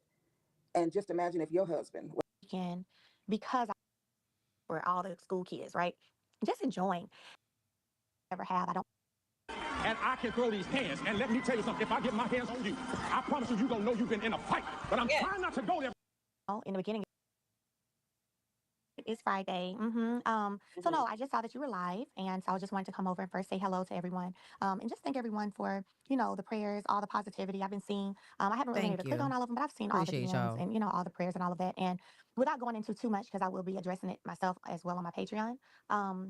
I just want to say, when I operate and I move, first of all, I don't move from a place of hatred, and I never have. I don't walk around with hatred in my heart, and I don't walk around trying to operate in that. So when you think about being light, and part of the reason, again, why I chose to leave Love and Marriage Huntsville, when you think about being the light, and you think about being in a place where there's just so much darkness, after a while, in the beginning, it's hard to understand, and after a while, you're like, this place is not here for me. This is not it. And so I never, and I always say this, I never want to change who I am because of how somebody else moves. Do you become wiser? Does it maybe make you feel like, oh my gosh, I can't believe this? Absolutely. I cried this morning. I cried yesterday. My initial response was just a spirit of gratitude. And I felt gratitude the entire weekend because I was like, wow, look how God looked out for me. I wasn't out here driving with my children and got pulled over. I was not, going to renew my tags or something and was told you've got a warrant. And so I was just thankful. I was so thankful. The night before, me and my kiddos and their friends had been outside. People on my Patreon saw it. We were outside playing, having dance competitions, just enjoying the summer. Summer break has started. So my house is always a sleepover house for all the school kids, right? Just enjoying. And so that morning, Friday morning, they were here. My children were here. And the way that I was warned that the police were below my house and why they were there. And again, I'm not going to go in all the detail because I'll say that for my Patreon family. But the way that I was warned and told, and just I couldn't help but be thankful and be grateful to God, because I'm like, wow, like you looked out for me like this. And not only that, but you allowed somebody else to end up in handcuffs that day. Right. And so that was the gratitude stage. Thankfulness then became the stage I think started yesterday, which was the emotional piece of how can someone hate you so much, just hate you so much, even though you don't try to make their life a living hell. Y'all, let me tell y'all, I don't bother this man. I work and I take care of my children. I don't care what he has going on. I don't care what he's doing, who he's with. I don't care. I don't care. So I look at it and I'm like, wait a minute. How could somebody hate you that much that they would go to the ends of the earth to lie just to get you in trouble, to have you arrested? This is crazy. So then I had to deal with the emotional piece of it, right? And I'm still dealing with that. So, I think there are different stages to this. I still have been fighting all week long. And I know y'all, when I tell you I know y'all's prayers are working, because I feel my strength, just really coming back. So I appreciate y'all, Queen Sheba. I appreciate you for checking in on me and saying, hey, listen, okay, I know what's going on, but your stories, what's going on? Let's talk. I need to do a check-in. Let me do a mental health check-in, right? And so that is just the beauty of real friendship. And that is the beauty of people who genuinely care about you. And I'm just thankful. Through it all, I'm still thankful. What my next move looks like, I'll be honest with y'all, I don't know. I don't know what my next move looks like, because I have a hard time sitting with being arrested or turning myself in even for something that's not true. So I'm sitting back to let the evidence be revealed, let the evidence be reviewed. So that is where I am. But I love y'all and I appreciate y'all. Okay, that's good. Thank you for coming up. I have a question for you. Yes, ma'am. My words, not yours. So I think the date I gave was like, damn, last Friday, child. Y'all look up the date for me. May the 29th, yes. Okay, May the 29th. You found out, my words, that there was a potential setup that was about to go down. Yes, not necessarily. Well, I'm not going to say potential setup, but May 29th, I got word that officers were down the street from my house with a warrant to arrest me, and my ex was there with them Hold on. to take the kids. Yes, when I'm arrested. Yes. Okay. That sounds like a setup to me. So no, they were called to come to my house on Friday. This warrant has been active, I found out, since May the 12th. I was not aware of it until May 29th. So hypothetically, if you were not Melody Shari and you were just any other woman, and an ex-husband made a potential call to say, hey, my ex-wife is in there and she's scheduled to come out in 5, 4, 3, 2, 1. If you line up now, you can catch her, and I'm gonna park right here to take the kids. That wife, not Melody Shari, but whoever, would have been ambushed by this. Oh, for sure. Oh, for sure. Absolutely. Absolutely. Absolutely. Absolutely. And so the things that happened or had to happen after that moment, I was already up because I get up to take a bath every morning about 4 or 5 a.m. So this happened at 7 in the morning. So I was already awake. And I immediately just had to grab my children and put them in my room, and their friends in my room. And like I said, I'll go into detail of that on my Patreon, how all of that played out. But yeah, they definitely would have been ambushed if it was someone who did not have that opportunity to know there are officers down the street from your house with a warrant for your arrest, and your ex-husband is down there with them to grab the kids when you're arrested. Probably to record it as well, I'm sure. But God said no. That's what people are asking in the chat. I can't see the chat. I'm so sorry, y'all. That's okay. Let me read it, and I'm gonna answer. You don't have to answer it. Let me see. I'm gonna just give my opinion. The question is, was the cameras rolling? That's what I want to know. Lies and more lies. That's what I want to know. In your opinion, based on just let's say character traits, that could that have been a possibility? No, cameras can't be rolling for that in the sense of for a show, because I'm not on a show. That's why I'm not mentioned on a show and cannot be. So that wasn't the case. Probably for their own personal, themselves or their blogger friends or, whomever. But not for a show. No. Oh, okay. No. When are you going to your Patreon so we can know and we can all come over there? Because I know. I know. I'm thinking you take as long as you need, but just you give us enough time and notice so we can get our snacks together. Yes, I will. Okay, planner. You're my planner friend, which is so funny because I'm so spontaneous last minute and you're a planner. Mel, talk to me about the differences, the stark differences between us. Yeah, About me being yeah. a planner and you being Oh yeah, spontaneous. we are. Yeah, it's so funny though. I love it. It's a balance thing because I need more planning and you're that. And so you help me with that. And then I'm more last minute, I just go with the gut feeling in the moment and you know, so it works very well. But I will say this, I have not struck anyone. I have not hit anyone. I would be a fool.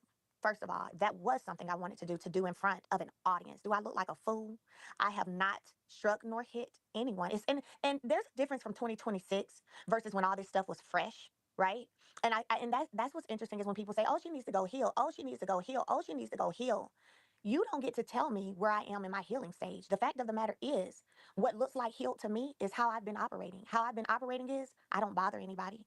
I don't mess. Now I will respond to you, right? If I need to, and that's not even all the time. There's so much that I kind of just whatever. So that's not even all the time that I even respond. But the 2026 part of me, I'm not about to do nothing that should warrant me to be in any legal trouble. So striking, hitting, as I've seen all this kind of, oh, she hit him. Oh, she swung at him. Lie. Never did. But let the record show. Let the evidence show. And that's the biggest thing. Let the evidence show that these things are untrue because they are. Because they are. You're talking about a cafeteria that's small with parents, teachers alike, all in this same room. What if there was this big incident? Where was the police? They weren't called. The ambulance weren't called. People didn't pull out their phones and start recording. Like, oh my gosh, they're into it because we weren't into it. So I have been taken out, and I had to sit with. It was revealed to me maybe 3 days ago because I was like, where did this come from? Like, what in the world? Why, and why? And when I started looking at the dates, and I said, ah, he went and filed this 2 business days after my attorney filed a garnishment, retaliatory. Got it. Got it. Mm. Got it. So when you think about, and I hear people say, So basically, he lied and said, like I said, he said that she, pulled his arm so hard that it was sore for 3 days because she ordered a garnishment of his wages for not paying child support. oh my gosh, they need to work together, co-parent. Then you have people say, oh my gosh, they should never talk to each other. Well, now, of course, I won't. I don't give a damn who tries to order me to talk to him or co-parent with him. But previously, oh my gosh, okay, they need to come here. Okay, let's see. Out of all this stuff that has transpired, I'm no longer on the show. I gave y'all that, gave you that, right? What does co-parenting look like? When we show up for things for my children, there's not a protective order in place. There wasn't at that time. So when we show up for something for the kids, wave your hand, you throw your hand in the air, you may speak, you keep it moving. Again, we have children. If there's a problem at the school, guess what? That principal gonna be sitting in a room with both of us. So I think sometimes people forget what it really means to have children together. It doesn't mean you're weak. It doesn't mean, oh, you just giving him grace. Oh, no. It's not that. It's called being an adult and trying to be a parent as it relates to these kids. And that's more of the stuff that I will go into on my Patreon. That's more of the stuff I will talk about because it's not what some people have tried to make. Do we sit around and go out to eat? Hell no. Do I get in his car and ride around town? Hell no. He ain't getting in mine. Don't come up to my house. Though you're not coming in my house. Vice versa, right? None of that. But in terms of trying to be cordial in public where our children are, where other parents are, and now I'm wrong for that too, make it make sense. You can't have both sides of the coin. You can't have both sides. Because then if I'm not trying to be cordial, I'm bitter. And I'm not over it. I've been over it. I left. I was over it when I left. I didn't do the back and forth, the baby daddy, we still sleeping around and sneaking around. Nope. When I left. So it's not that. So what I'm saying is, I'm looking at, wow, my life is really a lifetime movie right now. This is a lifetime. Wait, there are people out there that don't believe Mel? There are people out there that feel like this is Mel's fault? Is that what I'm saying? Because I'm reading these comments as I'm listening, and I know that's not what I'm seeing in these comments. I know y'all can't think that this nigga is right in this situation. I know y'all can't think that. I know that's not what y'all saying. I gotta be reading y'all wrong. Time movie all day. All day. This is a lifetime movie all day. How it ends, we all shall see. Damn. I'm just listening. It's like we in a beauty shop. How did y'all? It's real. Yeah. How did y'all communicate? We communicate through a parenting app. So that's the other thing. We're not on the phone kicking, none of that. We've been communicating for the past probably maybe 2-3 months through a parent. Not y'all defending Martell. Y'all need to stop that. Y'all need to go ahead and stop that. That's not cute. That's not becoming of a young lady. Let's not, App. So there was like no playfulness when it came to this situation. And I'll go into that as well. It was a simple, hey, don't do that. Just because your uncle's here, you don't have to act like you can't speak, because last week you were, Mel, take me back, Mel. You know we meant to be together. So don't be like that. And then I walked away, and that was it all, nothing more, nothing less. And then from what, okay, do you, without going into too much detail, because I don't know what you can say, is he accusing you of striking him? Like, so I have not seen the full report because I have not been to the station. But from my understanding, I am accused of jerking and yanking on his arm so hard that I caused a 3-day injury. Little old me with big old go to the gym every day him. Crazy. Crazy. Yeah, crazy. I fear something is wrong. I fear something is wrong with you hoes at this point. Y'all still defending Martell. Martell screams at anybody's woman. Like, the women that defend Martell, you know why I don't understand y'all? Because Martell don't like y'all like that. Martell don't like women. Martell does not like women. He thinks y'all are beneath him. He feels like as a man, y'all should be, bowing down to him and acting like a servant or some child around him. Like, that man don't like y'all and y'all defending him. That's odd. It's given a lot of women don't have self-esteem. A lot of women don't like themselves, so they really like people that act crazy with them. Like, I had to get this together for myself, girl. Okay? You have got to learn that you liking abusive people means on some level you want to be abused. You got to get it together. And I'm talking about in these situations where y'all see these niggas being abusive and decide he ain't going to do me like that. Girl, yes, he will. Subconsciously, you don't like yourself. And that's why you you want to defend a man that hates women. It's weird. It's very weird. It's absolutely, y'all know what it's giving. Where my shit at, man? Because that's exactly what it's giving. Pick me, pick me, pick me. Hallelujah. I gotta find a man. I don't care what he did. I don't care who he hurt. I don't care who he fucked. I just want a man to pick me, Lord. Okay, yeah. Yeah, that's weird. It's so weird when women defend men like him because it's like, damn, girl, you don't even like your own species. We can't trust you. We can't trust you, girl. You don't even like your own species of human. So now where I am is I'm like, okay, for me, when you're in a place where you have someone, it's one thing if you do something, you're guilty, you don't have to just be guilty, right? You did it. I'm not even worried about it not being thrown out. I'm not worried about that at all. That's not my problem. My problem is, why in this system am I having to go turn myself in for something that's not true? And I know that's something people have had to do all over this country every day. Yeah, so I feel like y'all should have to investigate before y'all ask somebody to turn themselves in to be humiliated by they weird ass ex-husband baby daddy that's using the criminal justice system to abuse them because he can't get close enough to abuse you in real life. I'm aware of that. But when the evidence is able to be presented, that evidence should be seen prior to you saying, come turn yourself in. So with that being said, okay, I got you on my other phone now. Somebody said he sure did heal fast in 3 days. Girl, if I told you the evidence I have of the day after and all the few days after, girl, he was never injured. There was nothing done to injure him. And the evidence shows that. So could I have my day in court and prove otherwise? Absolutely. But what I'm having a problem sitting with is, but why do I have to do that when I didn't do anything? Let me play devil's advocate. I follow. And I think everybody, we're all like listening intently. Some people say, don't be so prideful. Is it a bit of pride? It's not pride. No, pride. Oh, let me be, girl. See, that's what I'm talking about. How does somebody call this pride? How does somebody call you not feeling that you should be going to jail? It really is you go in, you go out, 10, 15 minutes, right? How is that for something you didn't do? How is that prideful? Are you kidding me? Prideful? Get out of here. Some of these fake psychologists who do all this reading and studying online every day and have the audacity to come to the internet and type all kinds of things is insane. Is insane. We relate that to pride? Are you kidding me? No. Pride? No. But the interesting thing is there's so much, like I said, I'm going to share it on my Patreon.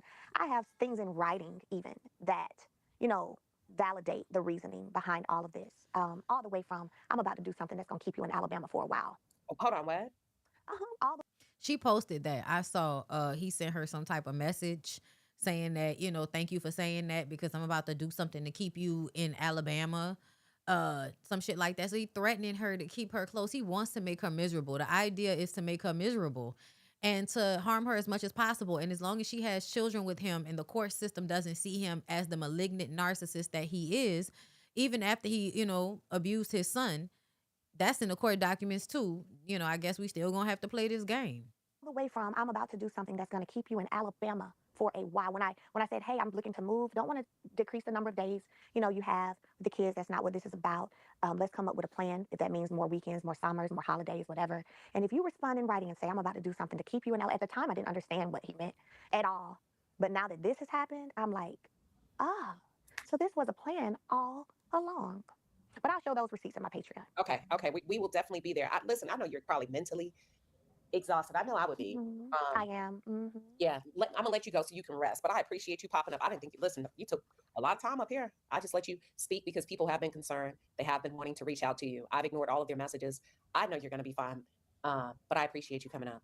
For sure. Thank you, and thank all of y'all so much. And I appreciate y'all. And I am drained. It's been one thing after another for so long. So thank y'all, and I love you. And hit me up. I mean, this is normally the situation. Shout out to Queen Sheba.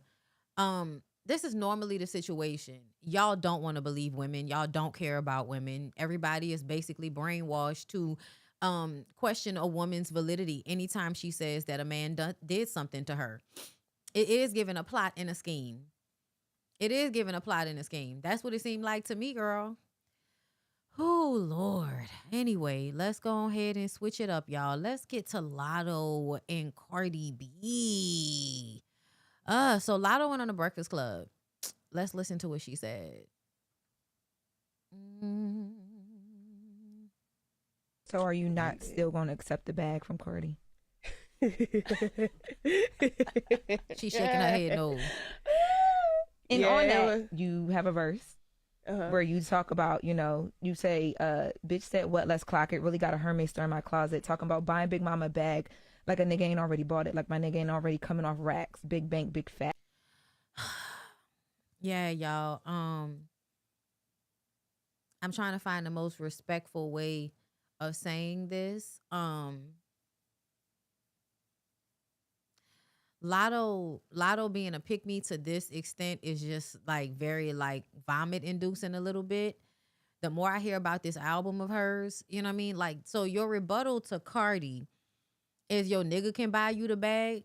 Bitch, you can buy you the bag.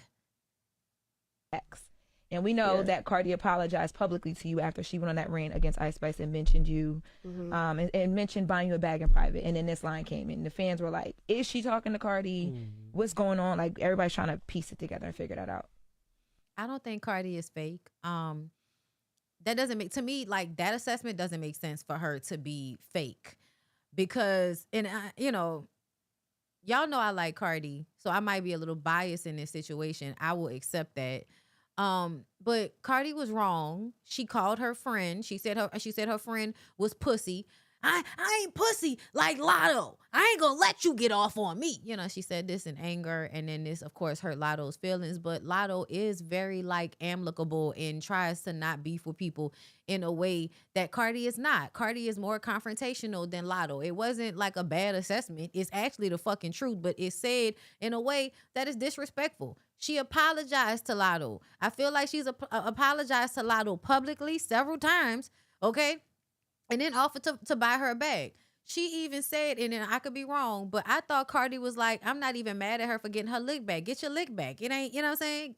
And to me, I also feel like saying that you can get your lick, she can get her lick back. I ain't tripping, and I'm going to still buy the bag. I don't understand how that's fake at that point. I don't understand how that. Who said anything? Like, see, that don't make it. That don't make right though. Who said anything about something being? I'm so confused. Like, what are y'all saying? What do you mean by that? To me, I feel like the lady said some shit when she was angry. She apologized. What more do y'all want to happen? She shouldn't have ever said it. Well, she said it. So now what? Like, she apologized. What else is there to be said? And I just kind of feel like the reason why I'm annoyed with this, because this shit is not that big of a fucking deal. And bitches be having all of the energy and smoke for a nigga for a woman that they never had for their nigga. Latto's definitely a bird. Yeah, I don't like either, but Cardi did apologize. I like Cardi too. If you are a friend, you get it. But if you are not, you are going to be offended. Latto does not have to accept the apology. I would be, no, she doesn't. She doesn't have to accept the apology. However, it is giving, this is not that fucking serious. Don't accept the apology. Cool. That's fine. Well, but I don't know what else we want from this situation. It's given okay enough. Yes. Yeah, it was about Cardi. I don't understand how that makes you fake. Like, people say shit in private all the time, you know, that they mean, but it will hurt somebody's feelings. I don't know if that's fake if you come out and apologize and say you was wrong several times. I understand that y'all feel like that don't make it right, but I feel like the only reason y'all are saying that is because y'all don't like Cardi and y'all want this to be a beef. I think that's the only reason. Because whenever it comes to men who have beat the shit out of women, y'all love to act like those men have just fixed their lives and apologized and it's all different now. Like, it's just interesting to me what people want to stay mad about when it comes to women. It's like the most ridiculous shit. Oh, you know, oh, she said this, she said that. Let's hate a bitch forever. A nigga was over there beating the fuck out of somebody. Oh, wait, he apologized. We like him again. I'm going to let Latto finish. I don't care if these two people are friends. I don't think they should be friends. I think that people be trying to be friends in the industry. But essentially, like, this is not that big of a fucking deal. And I think that people are gassing it. If Latto feels like she don't want to be cool with Cardi because Cardi said that, fine. Like, oh well. Like we were saying earlier, like I rap about what's going on in my life at the moment. At the time,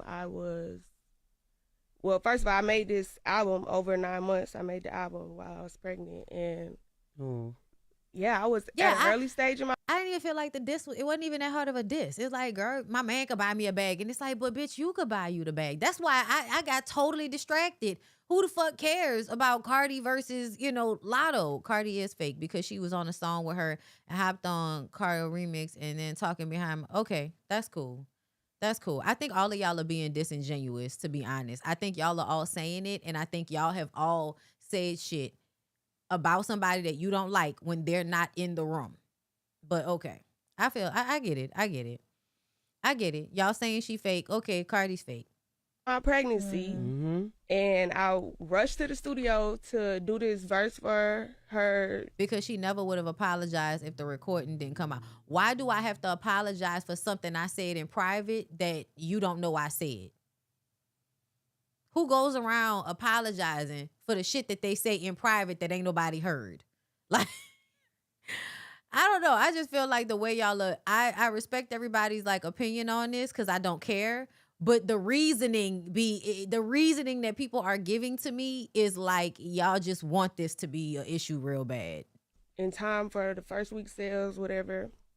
And for Airtime. Yeah, for Airtime remix. And literally like 2 days later, I'm all over the internet, I'm being called pussy. I'm pregnant, emotions high, like hormonal. You know, yeah. And that would have been a great opportunity to say I am pussy. I have a pussy. I'm all that. Who the fuck cares, bitch? Yeah. Everybody ain't trying to roll around on the cement like you.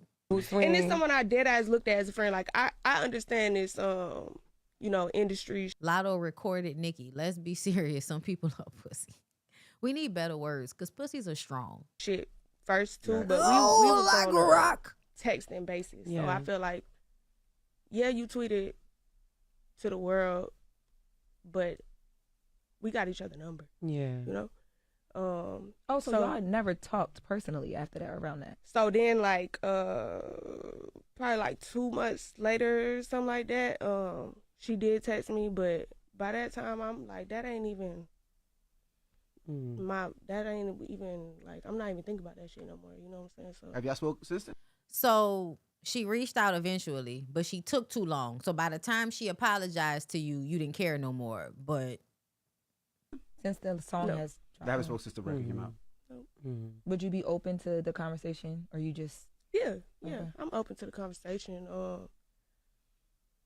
When? I don't know, because I got a baby now and some more shit. Like, I got life done kept moving. But yeah, I made that, like, when the people just now hearing that song, but like I made that song when that was a topic in my life. That's yeah, they do throw around the word friendship very loosely. I think the girls were trying to have solidarity amongst each other, and I honestly love that for them.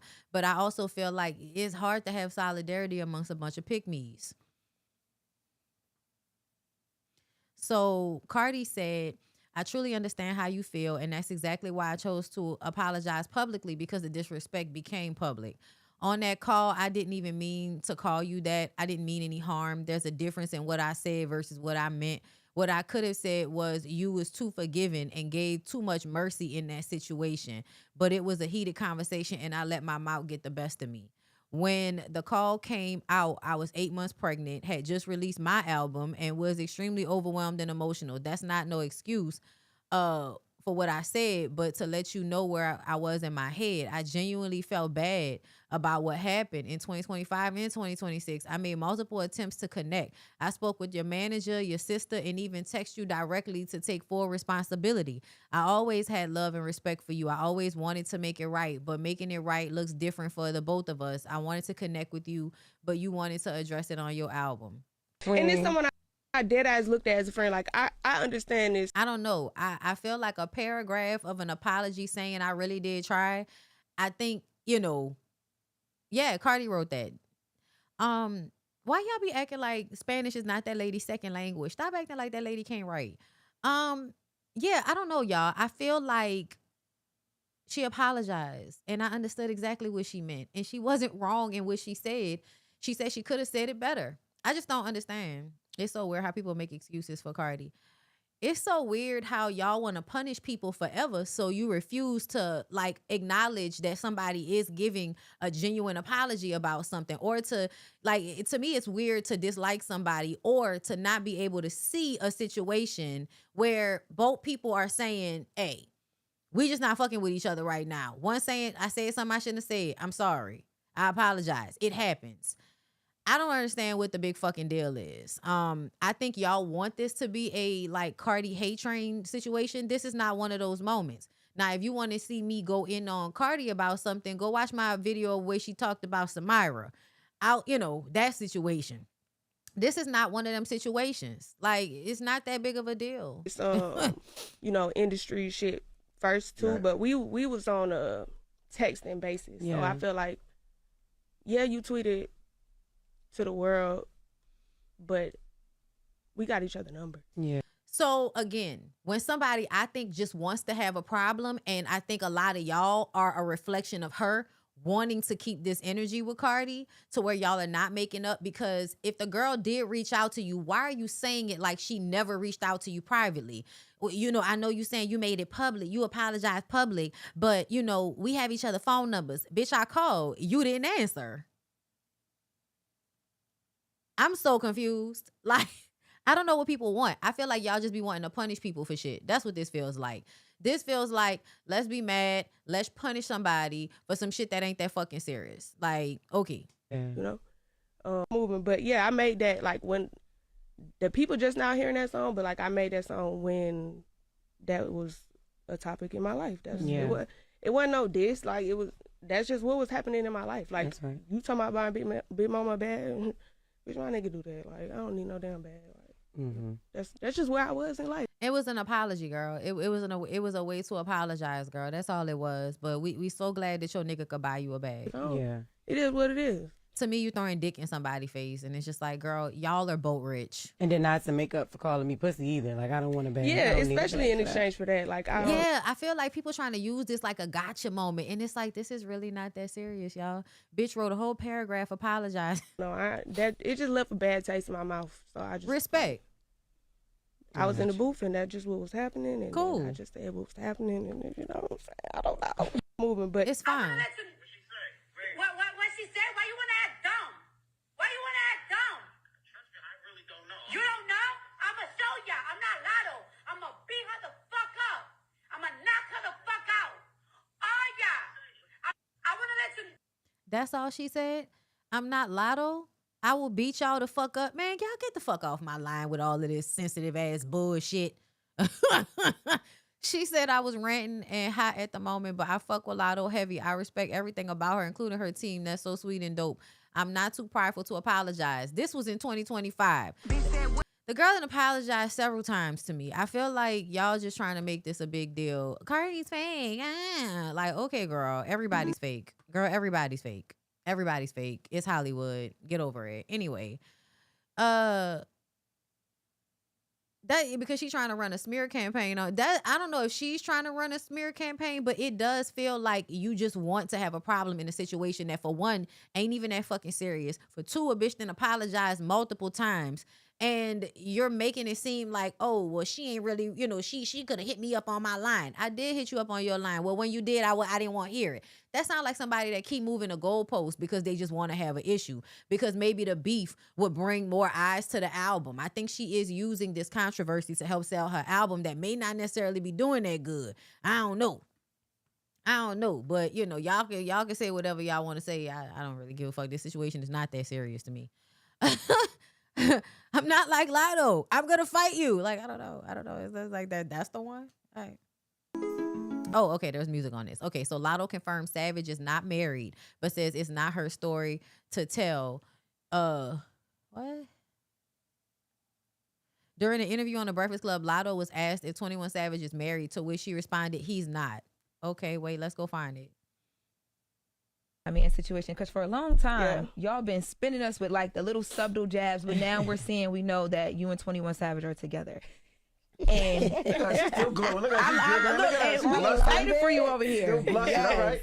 But I want to know, right, like when you're deciding to now be a lot more public about things, like, I'm not blaming Latto for anything. I'm just saying, like, I don't know what else y'all want me to say about it. Like, I'm not blaming Latto for the situation, but it just doesn't seem like you want to be good with somebody. That's all I'm saying. Like, you don't want to be back cool. It probably helps the album. That's what I'm saying. Nobody's saying that, oh, it's all Latto's fault. Like, nobody's saying that. I honestly think that y'all and the fans, you know what I'm saying, people online are more problematic than they are individually in a situation. You and 21 Savage dating, why now? Like, you were blessed to be private for a long time till they caught y'all on them that vacation. Ooh, what I said, I had addressed that on the album too. It's like what people, when you don't give it to them just like raw, they gonna run with all type of narratives and be peeking in your business literally. Like, damn, I'm on vacation, y'all. Why now? I think that's another thing. Thank you, Jennifer. I'm glad you said that. I'm so glad you said that. Why does Latto get the pregnancy hormone pass, but Cardi don't? Because that's what it felt like. You waited 2 months. The lady said I was pregnant. It was a good enough reason for Latto when she was pregnant and going through a lot. But Cardi saying, bitch, I was going through a lot and I was pregnant too. So it took me 2 months to circle back around to apologizing to you. And y'all feel like, well, that's not good enough. She don't have to accept the apology. Cardi did apologize. Y'all don't want to be friends no more. Then y'all ain't got to be friends no more, bitch. I don't know. I feel like I still am private to a certain point, but it's like, I mean, to a certain extent, but I feel like it feels that way. Once you start reaching different milestones in life. She's new. You can only be so private, you know what I'm saying? Like, I got a baby, I can only be so private, but and it probably feels good. You want to share. Not Latto was 2 weeks pregnant. I do. I'm more comfortable sharing it like in the music because I'm in that booth alone and I can just speak freely. But I think also too, there's a conversation to be had about why can't you be happy in love and be loved properly? Cause they misery love company. Oh, get the fuck out of here. Get the fuck, y'all about to make me mad. Why can't she be loved properly? Because they're miserable. Bitch, excuse me, being loved properly doesn't look like this. Is it just me? I thought being loved properly would mean somebody like claiming you. For real. Not subtly. They want you to be crying like them and they want you to be in a relationship with an ain't shit nigga like them and like. Is that what we want? Or do we want the nigga to actually post you after you have his baby and show you some love? Like, girl, what? Most of us feel like the nigga not loving on you enough and you gassing the little shit he is doing. It looks imbalanced to us. Nah, babe, that ain't the reality over here. I'm sorry that you can't relate. And that never Sorry, bothered we you? praying for you. I hope you experience a love like this one day. I feel like they attack your life so much. Like I remember even when you were pregnant, right? And it's your business when you want to announce your pregnancy, right? Oh my God! God. It's your business when you want to tell your family and your friends. It was the show in Japan, and they were trying, and they were like la la la la. I think that's actually how I met your team, because I was like, hey, we want to be respectful over here. I appreciate that too. I know Lord. that. I mean, I've learned a lot in this room. It's very different than my last job. TMZ's very she different. didn't used to give a damn, so I'm glad. But it was more so like, when you are expecting, and it's a lot that goes, and I learned from Jess that like that first couple months and trying to figure out those trimesters and all that. But people after that show in Japan were like, Latto's pregnant. Yeah. Was that hard to deal with, the pressure to be like, put it out there? Yeah, I was in Japan crying in my room, and I had texted my team like, y'all, can we go get hibachi or something? Because I'm just not feeling it today. Mind you, my team didn't even know. Like, only my best friend is my DJ. My manager is like my sister. And my road manager, Rico, is like my brother. Them the only people that knew at that point. My assistant, my stylist, the women who dressed me, Uma and Luca, they did not know. Like, nobody on my team knew. So my family didn't even know. So like my grandma is seeing this stuff on the internet, and she calling my mama like, is Alyssa pregnant? Damn. And so yeah, it just Did your mom know at that point? Yeah, my mama knew. I told my mama early on. My mama knew, but it was still like my stressful. Grandma, like very close people to me that didn't know.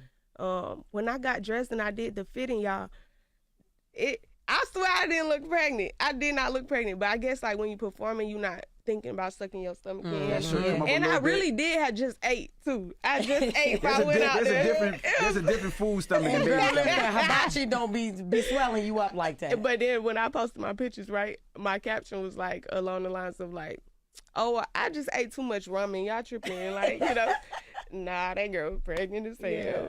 I was 21 with the baby. Has it changed him at all? For sure. Why would that change him? You're not his first baby mama. Why would having a baby with you change him as if he hasn't had children before? Oh my God, girl, get to the thing. Is he like the pookie with the baby? Like pookie. Is he like that with the baby? And then he go outside and it's still tell the weird other person? to like talk about my relationship publicly. Oh, it's weird to talk about a relationship that we haven't stopped hearing about since you got in it? But yeah, he been. I don't even listen to her music, and all I hear about is this nigga. Yeah, and I've been crying. I ain't never heard about 21 Savage more in my life than from Latto. I am looking at him like, You see a different side of 21 now, because it's like sure. when you were a child, you see a whole different side. You be like, yo, you God are a working father. in mysterious ways. Let me say that, because I feel like we both needed a girl. Yeah. We both needed a girl. If you follow these blogs or follow these sites, they will tell you your life that's totally not true. But the sad part about it is people believe it. People believe it. Like, people believe it. Like, What was the lie?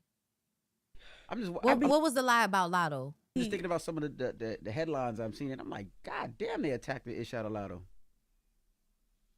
I let them attack me though, because I could very much clear everything up. But I feel like at that point, you just opening a new can of worms, and then now people know what bothers you, what like how to get under your skin. So it's like, I keep addressing it in the music, but the blogs, I feel like also too, without even speaking on my life, I've let stuff address stuff. Like, y'all thought it was one thing, then you see us kicking it, and then like, you know what I'm saying? So it's like God he gonna reveal what's supposed to be revealed, Because in Get Out My Face, I keep going back to that song because that's the last one I think I listened to before we came in the room. Yeah. But when you do the side bitch line, and I don't know if it was about that situation, I think a conversation that people try to throw on you was like the whole marriage thing, not married thing. And it's like, at this point, y'all are in a place where people should move on, but they don't. They don't get out your face about that. No, because when you leave the door open, like I said, like what people don't know, they gonna make up. But he not, and he's not married. I don't even want to say that. It's like that's his story to tell. Yeah. I'm not 21 Savage. I don't like.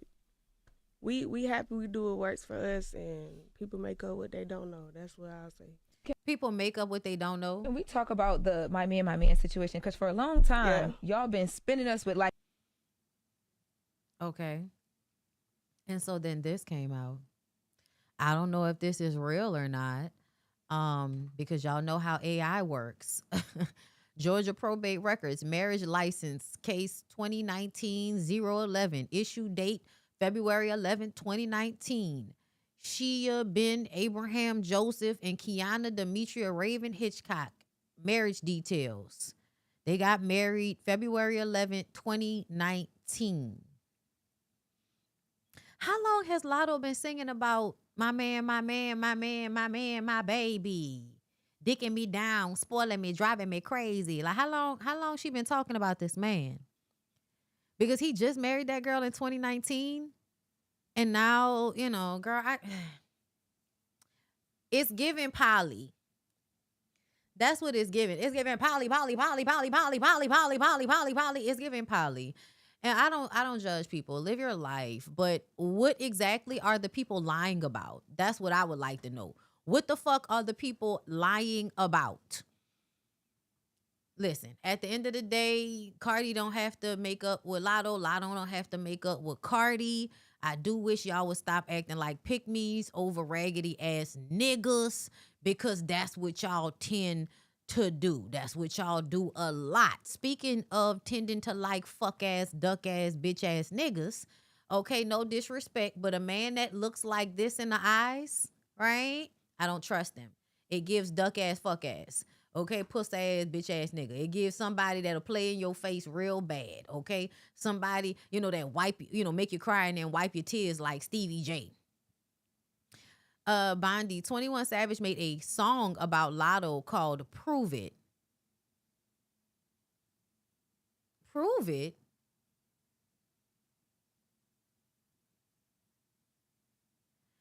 Stefan Diggs is finally addressing the viral clip that showed Cardi B visibly upset outside a Maryland cafe. When asked if he and Cardi are still together, the NFL star said, "That's a beautiful, talented mother. I love her to death," before adding, "You have to ask her." Diggs also denied that the tense moment was an argument, saying, "I don't think that was arguing. You didn't see me like saying anything." He added that, right, because it only matters if you say something. You're the one that makes it an argument. See how men think they dictate every fucking thing, even if it was an argument. He added, "That's okay. Women get like that sometimes while claiming things are great between them now." Yeah. So they're cool now. Cardi later joked online, "Sometimes I forget I'm a celebrity. Damn, y'all ain't never cuss your baby daddy out when you hungry." I don't have a baby daddy. And I might cuss my nigga out every now and again when I get, you know, hangry.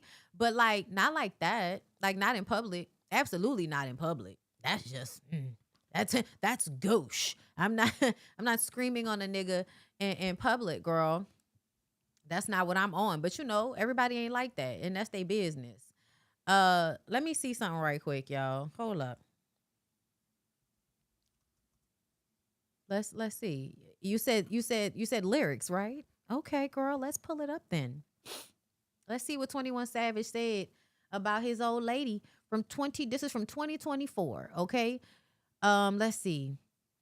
"You are the love. You are the love of my life, precious little baby. I dedicate my love to you. You are my child. Oh, my child. Oh, my child. Yeah, whoa. My child? Huh? You are my child? Okay. I'm pouring up Waki in Greece. I came a long way from the east. She leaving her cream on the sheets. My brother say he wants a niece. When I'm with you, it's a safe space. Baby, you're bringing me peace." Well, that's a red flag. "You know how it gets in the streets. Ain't none of it shallow. It's deep. Yeah, I want to cuddle for weeks. Your mom and them think that you innocent.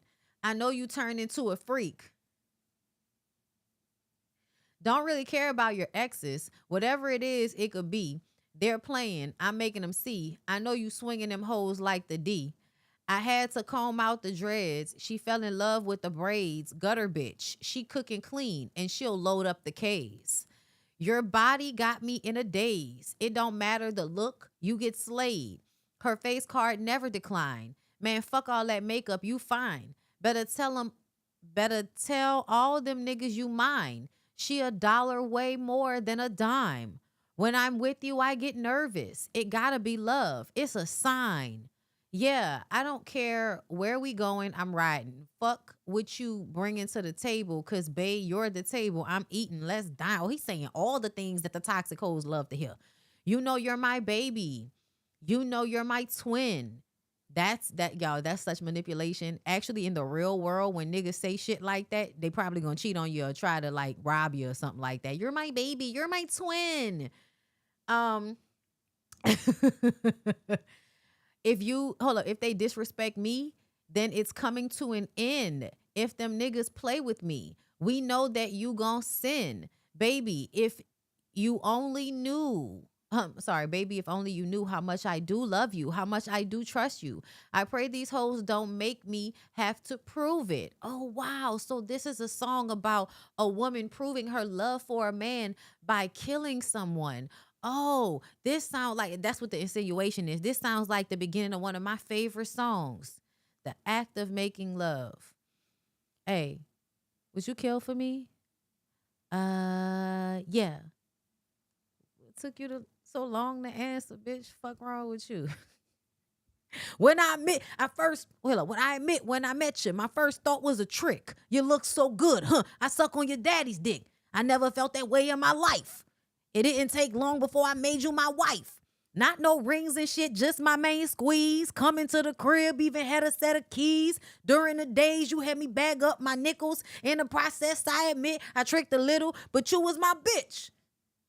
The one that never switch. Love me when I'm broke or when I'm filthy fucking rich. And I admit, when the time is right, the wine is right, I treat you right. You talk slick, I beat you right. You know what I'm saying? That's what this reminds me of. Because, you know, niggas is always trying to find a woman whose mind is like dumb enough to like, oh my God, I would totally kill someone over you, babe. You know, and then when she start acting crazy, now he running down the street acting like he ain't never laid in between that white woman legs. Okay? I'm sorry. Let me continue. Because, oh, girl. When I tell y'all the stupid shit that be happening online, y'all know what stupid shit is? Stupid shit is Megan Good creating her Instagram page, calling it Megan and Jonathan, having them do weird videos, and then having y'all all in the comments, oh my God, he just loves her so much. I just love the way he loves her. The nigga is abusive. Okay? He has a history of being abusive, and niggas don't change. They just get with women that are willing to take their abuse more. And to me, that's what him and Megan look like. So when y'all be online pumping their relationship up, I just be looking at y'all like, ooh, you hoes hate yourselves. Anyway, I'm sorry. Let's get back into 21 Savage song. But it was reminding me of me and my bitch, and then I got off. Don't worry about it. I'm sorry. I pray these hoes don't make me have to prove it. That's the chorus, right? You need a nigga to mold you. I know. You need a nigga to hold you. Oh, you need a pimp. That's what this is. You need a pimp. He a little boy, and I told you. Why you keep looking for closure? Hit Eliante and froze her. Now you a bear, polar. Play with her cat, Doja. Throw that shit back like you post to. Trust me, I'm taking it easy. I really want to get sneaky. You acting shy, but you freaky. I want a piece, no Reese's. She saying, babe, come meet me at the salon. I'm on Peachtree. She know I pull up BP. Oh yeah, 10 presidentials, no DC. She love Louis and CC, no 2K. I got VC. The only thing anybody cares about is name brand bags and shit like that. Crazy. Grab on that ass, and when she greet me, I heard of your nigga. He sweet tea. You cuff me. Don't ever release me. Talk about me in your stories. Base up, tweet me. Yeah, he wants y'all to be obsessed with him. Yeah, that's interesting to watch a man, you know, basically write a spell for a bitch to act like, you know, a mental patient behind him. It's giving cult. Okay, it is giving cult. And I do want y'all to know, again, didn't 21 Savage grow up in a cult? And the way those 3 women are over there taking pictures together and it's all family. Okay, girl. Cult. You know you're my baby. You know you're my twin. If they disrespect me, then it's coming to an end. If them niggas play with me, we know that you gon' sin. I feel like he's okay. So if I want a man to protect me, right? Because that's the point of being with a street niggerish man, is because he's supposed to be protective of you. Why is the lyric that if somebody messes with him, you're going to kill somebody on his behalf? not the other way around. The man, you know, because to me, I'm like, why doesn't it say if they disrespect you, then it's coming to an end? Like, that's what, like, if I love my woman, y'all ain't disrespecting her. It's coming to an end if y'all disrespect her. That's not what he's saying. He's saying if them niggas play with me, you got to kill them. Baby, if only you knew how much I do love you, how much I do trust you. I pray these hoes don't make me have to prove it. You are the love of my life. I dedicate it all to you. Oh, wow.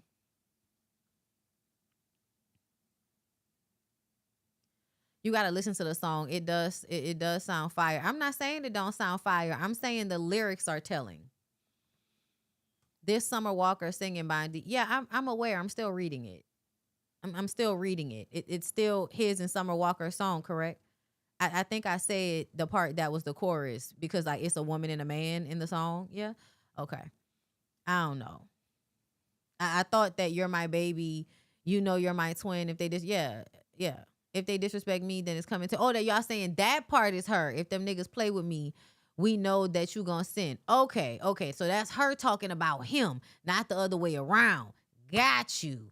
Okay. Because I'm looking at it like it's all his song. Even if somebody else is singing a chorus, I'm kind of looking at it like it's all his song. So it's all what he's saying. But you're right. I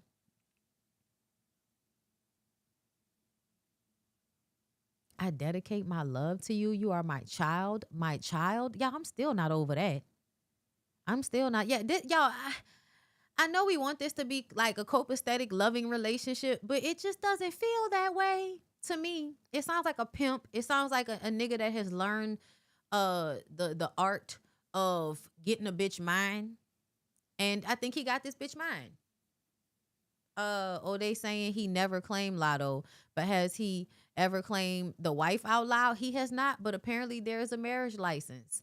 Oh, that was cute in my sarcastic voice. Oh, that makes sense. pH balance all fucked up. Like, Summer is okay being a side chick. She is. We talked about this. I also feel like nothing in here saying that this man was going to do anything to fight for you, girl. What? Yeah. But he said he love you, though. He said he love you. That's all that matters, is that he love you, girl. He still love you. That's what that shit sound like. He still love you. You know he still love you. Girl, y'all can do whatever y'all want to do. I don't care. Okay, you know why I don't care? Because we're going to Mauritius in September, and if you want to come with us, you should come. Because it's gonna be a ball, honey. It's gonna be a ball. Reset by Design Wellness only does 5-star accommodations. Our trips are the shit. Okay. And right now I was looking today trying to see about how I'm gonna pay for this goddamn flight, girl. We got to get these flights together. Okay. I love you, baby, but not like that. That's what it feel like. I love you, baby, but not like that. Your love ain't never pay my bills or put no clothes on my back. Okay. Listen, hold up. Wait a minute. Hold up. Wait, you say all that to say what? Huh? And I see that just that shit you done picked up from your mama. Now I ain't finna break their fingernail going oops upside your head. Yeah, I love you, baby, but not like that. Your love ain't never pay my bills or put no clothes on my back. And it's like, nigga, you're a pimp. Actually, her love has put clothes on your back. You're a pimp. I used to analyze what rappers say, and then men were like, they just be talking because they know what sells. I think that's what they like to say, but I don't think men are smart enough to not say stupid shit and mean it. I don't think they're smart enough for that. I don't. Okay. So here's some, like, I want to kiki right quick. This look like it might be some mess. This look like it might be some mess, y'all. Y'all like old whole mess? I do. God, I miss R&B divas. Goddamn you, Todd and Carlos. First of all, did you replace Wendy? No. I've asked this question before. You did not. No, we were co-workers. And the funny thing is, I was the weekend girl. But when Wendy would go on vacation or Angie would go on vacation, even Flex, I was the one they would call because I had no kids. Prove it as a sample at the beginning. Okay, you talking about the part where he's talking about my child. That's just a sample part of the song? Oh, okay. I lived on the West Side Highway in this fancy building that Andre Harrell had me, Faith, Biggie, Diddy asked him, where are you? Bottom line, 21 Savage's lyrics are not problematic at all. I'm probably making more out of it than it is. He probably doesn't mean any of that shit. He probably loves that girl just fine. Their relationship is probably as perfect as it gets.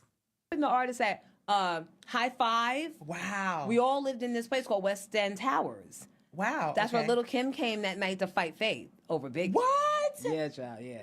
Can you imagine fighting somebody over a nigga whose eyes and titties are sliding off the side of their body? Insane. She couldn't get in the building, so I had to bring her in and let her. I didn't know she was going to fight. I didn't know. You let her in to fight, my friend? Buzzed her in. And I love Faith. But Faye wore that ass out. I heard. Yeah. I heard. Yeah. Let me tell you something about Faith Renee. Wore it. Ooh. One of the coolest, most down-to-earth, realest ever. But does not play. You gotta, how they say you gotta watch some quiet ones. Faith don't play. Well, you don't if come you to if don't start home. none, it won't be none. You come to my. She came to her house. To the house with people. But that's in the past. Biggie was still alive then. We have all gotten grown and we've heard the stories. I'm just trying to give context and color now to paint the background and And so I was called on to do fill-ins for Angie Martinez and Wendy, and the day that Angie and Wendy fought. This is Wait, so hold funny. on. What? They had a fight. They had a fist fight because Wendy said something physical about fight. Yeah, it was right at the vending machine outside of the. You remember Hot 97? The studio was here, the vending machine and the bathrooms were here, and Kiss FM was right across, and there was a little circle with phones where our phone operators would sit. So Angie must have heard Wendy talking about her and Q-Tip's relationship, and she came in that day doing the windmill. It was Angie was like... It was all windmill. Here for it? It was all windmill. I mean, but I'm saying... She was here for a windmill. Wow. How you winning? Angie's because Wendy's tall. Is Angie? Neither was a fighter. Okay. Angie was just enraged, right? Right. The fact is, they had to stagger their punishments because I was the only fill-in girl. Oh wow! So I filled in. Can y'all imagine? Like, can I just say how sad it is to me when women that are like really successful or really talented in their own right are somewhere fighting over dick? Dick that the more you're around or the more you see or the more you have, you're dirty, right? Every time you get another dick, it's like, there's a shit stain on your clothes or something like that. Every time you get a dick, there's a shit stain on your clothes. And so if that's the case, dick is not that great, right? It feels great, but essentially it'll kill you. It'll give you an STD. It could be either a great tool of pleasure or a great tool of pain, okay? But either way, the dick is plenty and cheap, okay? The dick is plentiful and the dick is cheap to the point that I feel like there's not even a commodity on dick in the way that there should be. Like, there should be way more commodity to pay for good dick, okay? But there's not enough good dick out here, okay? And so I'm just like, so you mean to tell me y'all was really out here getting out of character, fighting at the record station, at the radio station over Q-Tip, over a vibrant thing? I don't know. When Wendy got in trouble for the fight, I filled in for her for 2 weeks, and then Wendy came back, and then when Angie got on punishment, and I had to fill in for Angie for 2 weeks. First of all, did you replace Wendy? No. I've asked this question before. You did not. No, we were co-workers, and the funny thing is, I was the. Child, I remember Miss Jones back in the day, child. Can you imagine? Girl, Faith and Little Kim. And that's why Lil Kim will always be somebody that I feel like, girl, I don't know who fucked up raising you, but they did. They did. They fucked up raising you because you don't love yourself enough. Like, a lot of y'all have this internalized racism shit where y'all want to appear whiter than you actually are, and then you start to see yourself as white. So, like, that's insane, right? I also think that's the thing about Latto that irks me. There's a level of I'm light-skinned, I'm biracial, so I'm better, that is going on underneath the surface that I just kind of feel like, girl, please, these niggas will dog you out just like they do any other woman. Please get the fuck out of here, okay? But yeah, nah, it's like forever you watch women lower themselves to fight over men that would never really do the same, because men treat women like y'all ain't nothing to be fighting another man over. That's how men treat women.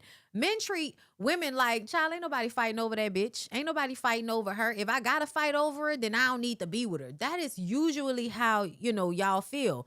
But when it comes to women, women are supposed to be rolling around on the ground. You know what I'm saying? Women are supposed to be pulling out extensions and having titties flop out so that they can fight another woman over access to a man, as if fighting the woman is going to make the man stop fucking the woman. And that is not how that goes. Usually you're hoping that your nigga is cheating on you or fucking with a woman that will bow out because she don't want to do no messy shit. That's what y'all look for. Y'all look for the next woman to have more self-esteem once these situations come out. And that way she'll just back off, and you will have won the nigga that was cheating on you and playing in your face in the first fucking place, because that's a prize, right? Like, that's a prize. Any nigga is a prize. Anyway the niggas come. They come with shit stains. They come with tattoos on their forehead. They come with a history of being in a cult. They come with baby mamas. They come with, charges and shit. Like, they come with all kind of negative things. It does not matter. He can buy you a purse. Y'all really starting to disgust me. Like, it's somebody that really loves labels. The way black people love labels kind of disgusts me. Like, I feel like we should like nice shit, but y'all really be gassing it a little bit. Like, y'all be gassing it just a tad bit, just a scooch. A scooch. Like, it's a purse, bitch. It's an inanimate object. Please calm down. Anyway, thank you for that super chat, Chelsea. Men like Martell scare me because what's the end game? At this point, no, for real. What is the end game? Because you're not going to go back to the nigga. What's he going to do? Who knows? Anyway, y'all, I'm going to go. Thank y'all so much for coming through. Thank you.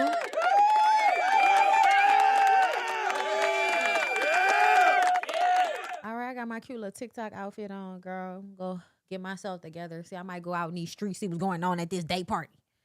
All right, y'all. See y'all next time. Oh, send me some Cash App money, bitch. Tip me. All right, bye.